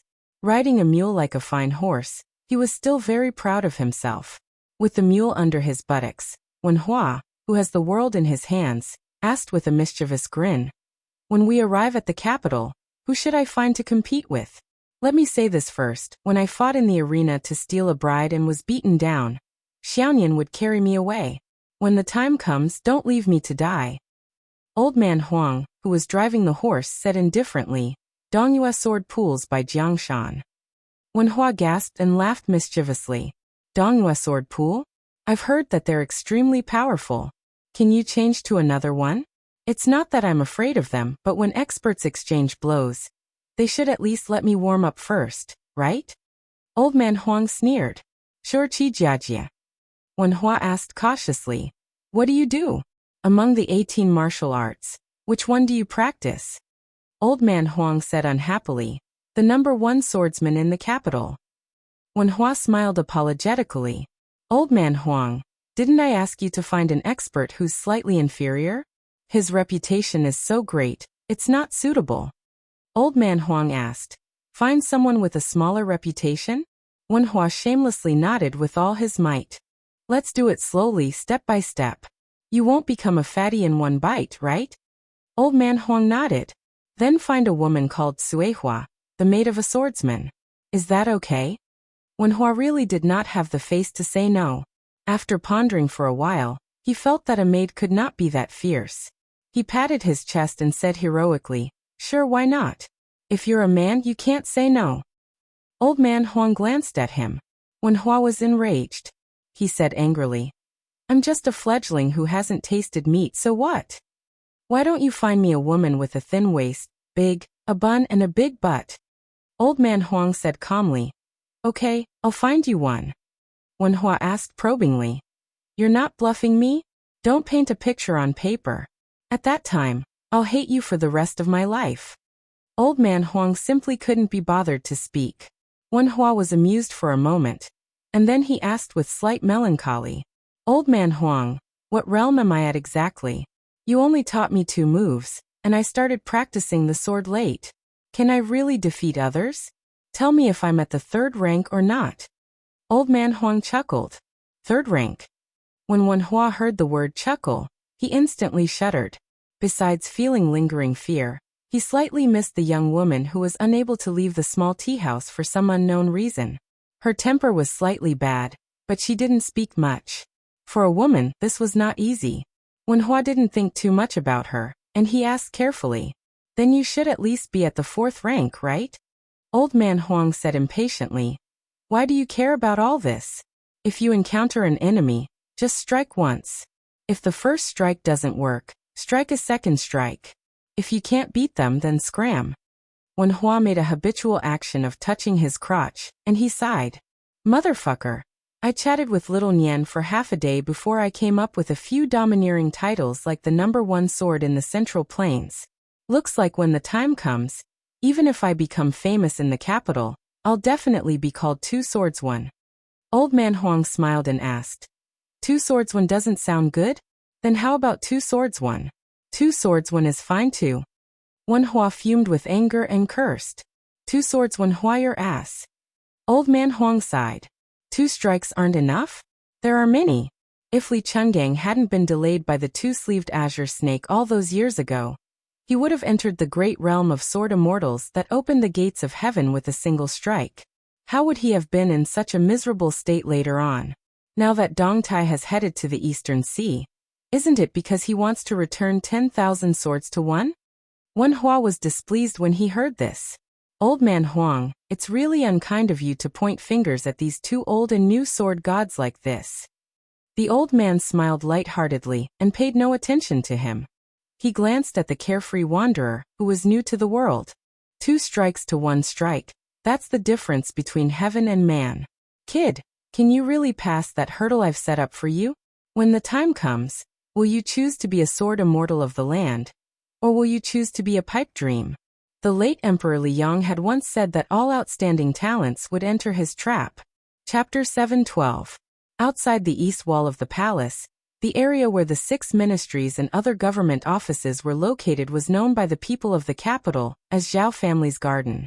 Every morning and evening, the officials of the capital would enter and leave the government offices, and the carriages and horses would carry carts big and small that had jumped through 1 or more dragon gates. The fact that the Hanlin Academy could occupy an area in Zhao family's garden, where even 1,000 gold couldn't buy an inch of land, and had connections between the 6 ministries, showed how noble and extraordinary the Huang men were. The Grand Secretary Zhang Julu came from this place, and had been unknown for a whole 20 years before he gained the upper hand. This made the 40 or so Huang men very confident. Moreover, Jean Lanting came from this place, which had produced many famous officials, and became a close official of the emperor, which made people envious. Unfortunately, not everyone could enter this place.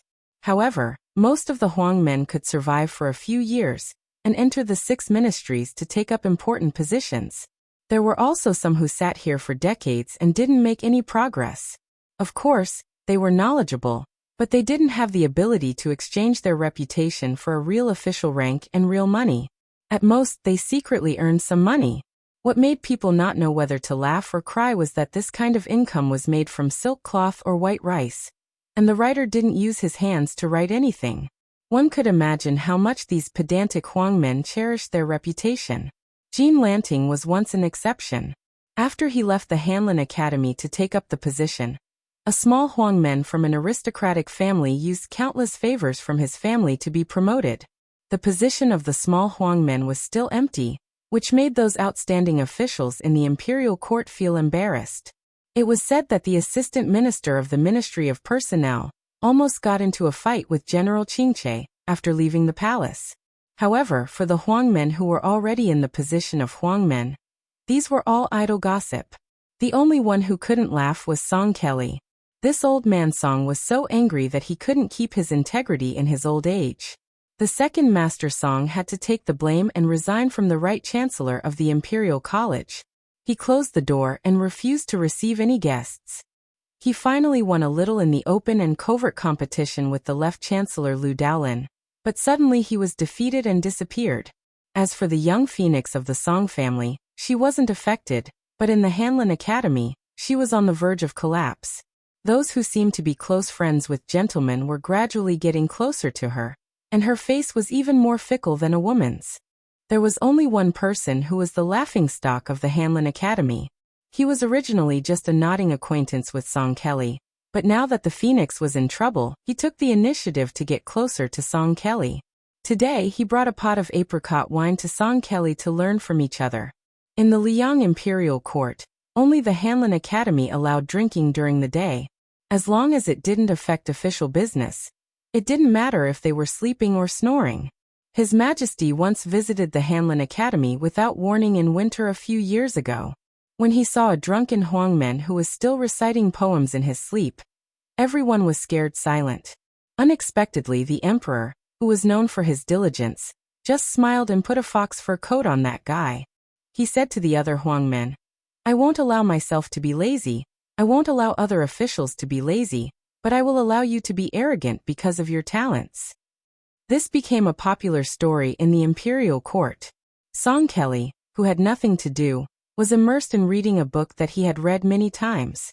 The Huang man, who was said to be in his 50s but looked like he was in his 40s, sat down with a smile and put the wine pot on the desk. Song Kelly looked at this senior from the Hanlin Academy, who did not know how to curry favor with him, and could not help but sigh in his heart. He did not feel grateful, but rather helpless. It was true that there were unforeseen events, but he did not expect that his own family would experience good fortune and misfortune. This made Song Kelly, who was born with a smooth life, feel very confused. His future was bleak and uncertain, so he was not in the mood to drink. However, this old man was not very tactful. Every few days he would come to drink with him. Fortunately, he did not speak much. Song Kelly knew that he could not speak clearly, but his handwriting was unique and blunt. It was the complete opposite of his father's official song style that was once popular in the imperial court. When he was given a hard job in the Hanlin Academy, his colleagues liked to pass it on to him. This strange man, whose surname was Yuan and name was Pu, was easy to talk to and did not refuse anyone who came to him. It was rumored that he had no children, and was not like the other Huang men who often gave themselves titles like Sir or Mountain Man. After Song Kelly entered the Hanlin Academy, he had never seen Yuan Pu go to a brothel with his friends to get drunk, nor did anyone come here to ask him for help. Although a gentleman did not associate himself with friends, it was rare to see someone as lonely as Yuan Pu. Probably because he felt inferior and could not speak clearly, Yuan Pu, who was still a Huang man at his age, continued to drink when he saw that Song Kelly was not drinking. Song Kelly could not stand this man's attitude. He put down the book and asked softly, "Yuan Huangmen, forgive me for being blunt, but are you trying to burn the Song family's cold stove? Are you thinking that the Song family will rise again in the future, and I will cherish your friendship during this period?" The Huangmen smiled and shook his head. If it were someone else, Song Kelly would not believe it easily. However, for some reason he believed it when he saw this man. Song Kelly became more curious and could not help but ask, "Then why are you inviting me to drink now?" The silent Yuan Pu picked up his brush and laid out the paper. He did not write too much, But he wrote quickly and slowly. After he finished writing, he put down his brush and turned the paper around. Song Kelly glanced at him and said, "An ordinary man is brave and impolite, and a scholar is brave and immoral, and a country is in chaos. A gentleman's courage does not lie in winning against others, but in winning against himself." Song Kelly said bitterly, "Are you saying that I am weak? But my words carry little weight. How can I turn the tide? His Majesty is furious. Not only did my father refuse guests, but he also kept his mouth shut at home. What can I do?" The Huangman, who did not look old but was actually quite old, picked up his brush again and turned the white paper back to write another sentence. There are 3 things that a gentleman does not care about. He does not care about his family, he does not care about his family, he does not care about his country, he does not care about his country. Song Kelly thought for a while and still shook his head. Confucianism cultivates one's family and rules the country. It does not mean that one cannot have both. The Huangmen pressed the paper and turned it. Then he smiled and wrote the words Confucianism on the paper. He gently pressed down the pen and erased the word Confucianism, and added the word family. Song Kelly nodded and did not refute this. This person then wrote another line of words. Public and private, the boundary between human and ghost. Song Kelly was not stupid. He understood immediately. Does the Huangmen want to say that the word public is divided into big and small? But not only do I lack the heart of a small public, I only have selfish motives? The Huangmen nodded. If he was not a bookworm who did not know the ways of the world, why would he be so straightforward? Scholars valued reputation and face. It was so 1,000 years ago, and it was destined to be so 1,000 years later. Song Kelly was poked where it hurt. He smiled sadly. This time, he really wanted to get drunk and not think about anything else. He took the wine pot and poured himself a cup of wine. He raised his head and drank it all. The Huangmen patiently wrote a sentence. The human heart is cold, it is not the fault of the world. Then he pointed the tip of the brush at his head and then at his heart. Song Kelly asked softly, "The Huangmen sect taught me to remember and let go of my worries." The Huangmen sect nodded and was about to put down the brush. He thought for a while and slowly wrote the 4th sentence. The fall of all the countries in the world cannot escape from accumulation. The rise of all the countries in the world cannot be separated from the contributions of accumulation. Thank you for teaching me, Mr. Yuan. Song Kelly will never forget it. Song Kelly stood up and bowed deeply with tears in his eyes. Yuan Pu didn't say anything. He just took a sip of wine, lowered his head, and gently blew on the ink. After it dried, he flipped the page over and switched to a hard brush. Then he wrote in tiny characters, "Do you know who killed the Song family?" After Song Kelly sat down, he turned around and wiped his tears with his sleeve. He took a deep breath and said calmly, "The mountain is the mountain and the water is the water. It must be that king of Jing'an, Zhao Sun." The 2 young Huangmen, who had a huge age gap, spoke in a strange way. "If you gain power and control of the country, will you take revenge and resolve your hatred by harming both public and private interests? No. If you become the pillar of the imperial court, will you take revenge and resolve your hatred by harming both public and private interests? Everything is decided by the situation. I will do whatever is beneficial to the country and the people. I, Song Kelly, am willing to rule the world even if Mr. Yuan sees me as someone with great ambition but little talent. These are my words from the bottom of my heart." Are you still shaking your head at this moment? I won't do it again. The Huangmen sect put down the brush and rubbed the ink on his fingertips. Finally, he said in a hoarse voice, "Song Kelly, you know the truth because you are very smart and can understand many things easily. But I still want to ask you one more thing.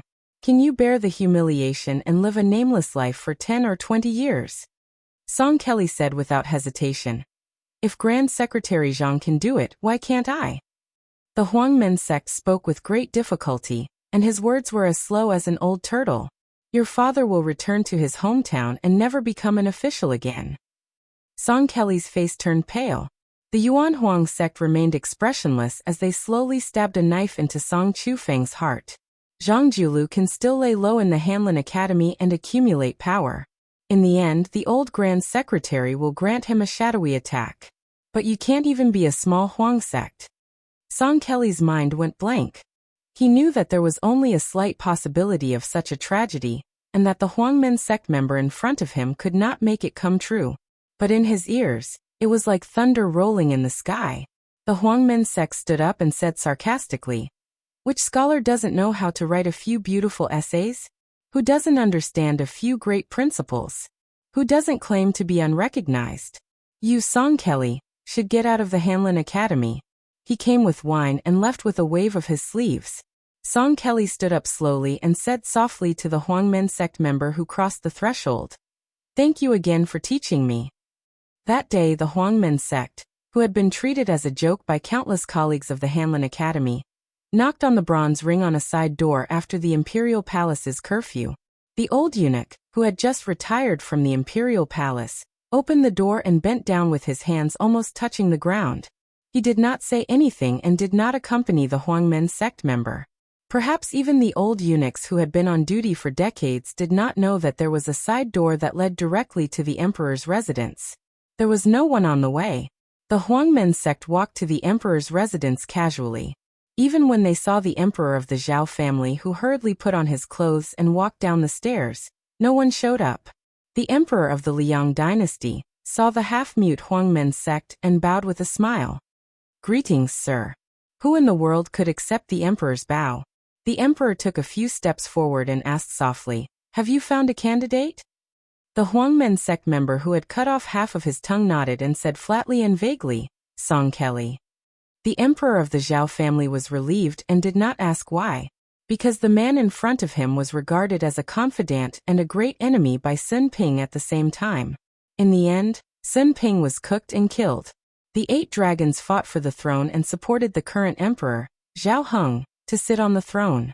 The old king of Jing'an, Zhao Heng, hated him for the rest of his life. The mastermind of the white clothes case promoted Zhang Julu. A secret edict to expel the king of Beiliang framed the king of Jiaodong Zhao Sui. Jianyan took the crown prince of Beiliang as the emperor's son-in-law, imprisoned Gu Jiantang as the minister of war for 18 years. Lured this old man Song to hide a copy of the memorial. Proposed that the Prince Zhao Kai go to the western regions with a bottle. Inside he used both Confucianism and Dharma. On the surface he worshipped Taoism and rebuked Buddhism. He made the emperor call himself a puppet. The emperor of Beiliang, Li Yishan, placed 67 pieces. Only Yuan Bunshi,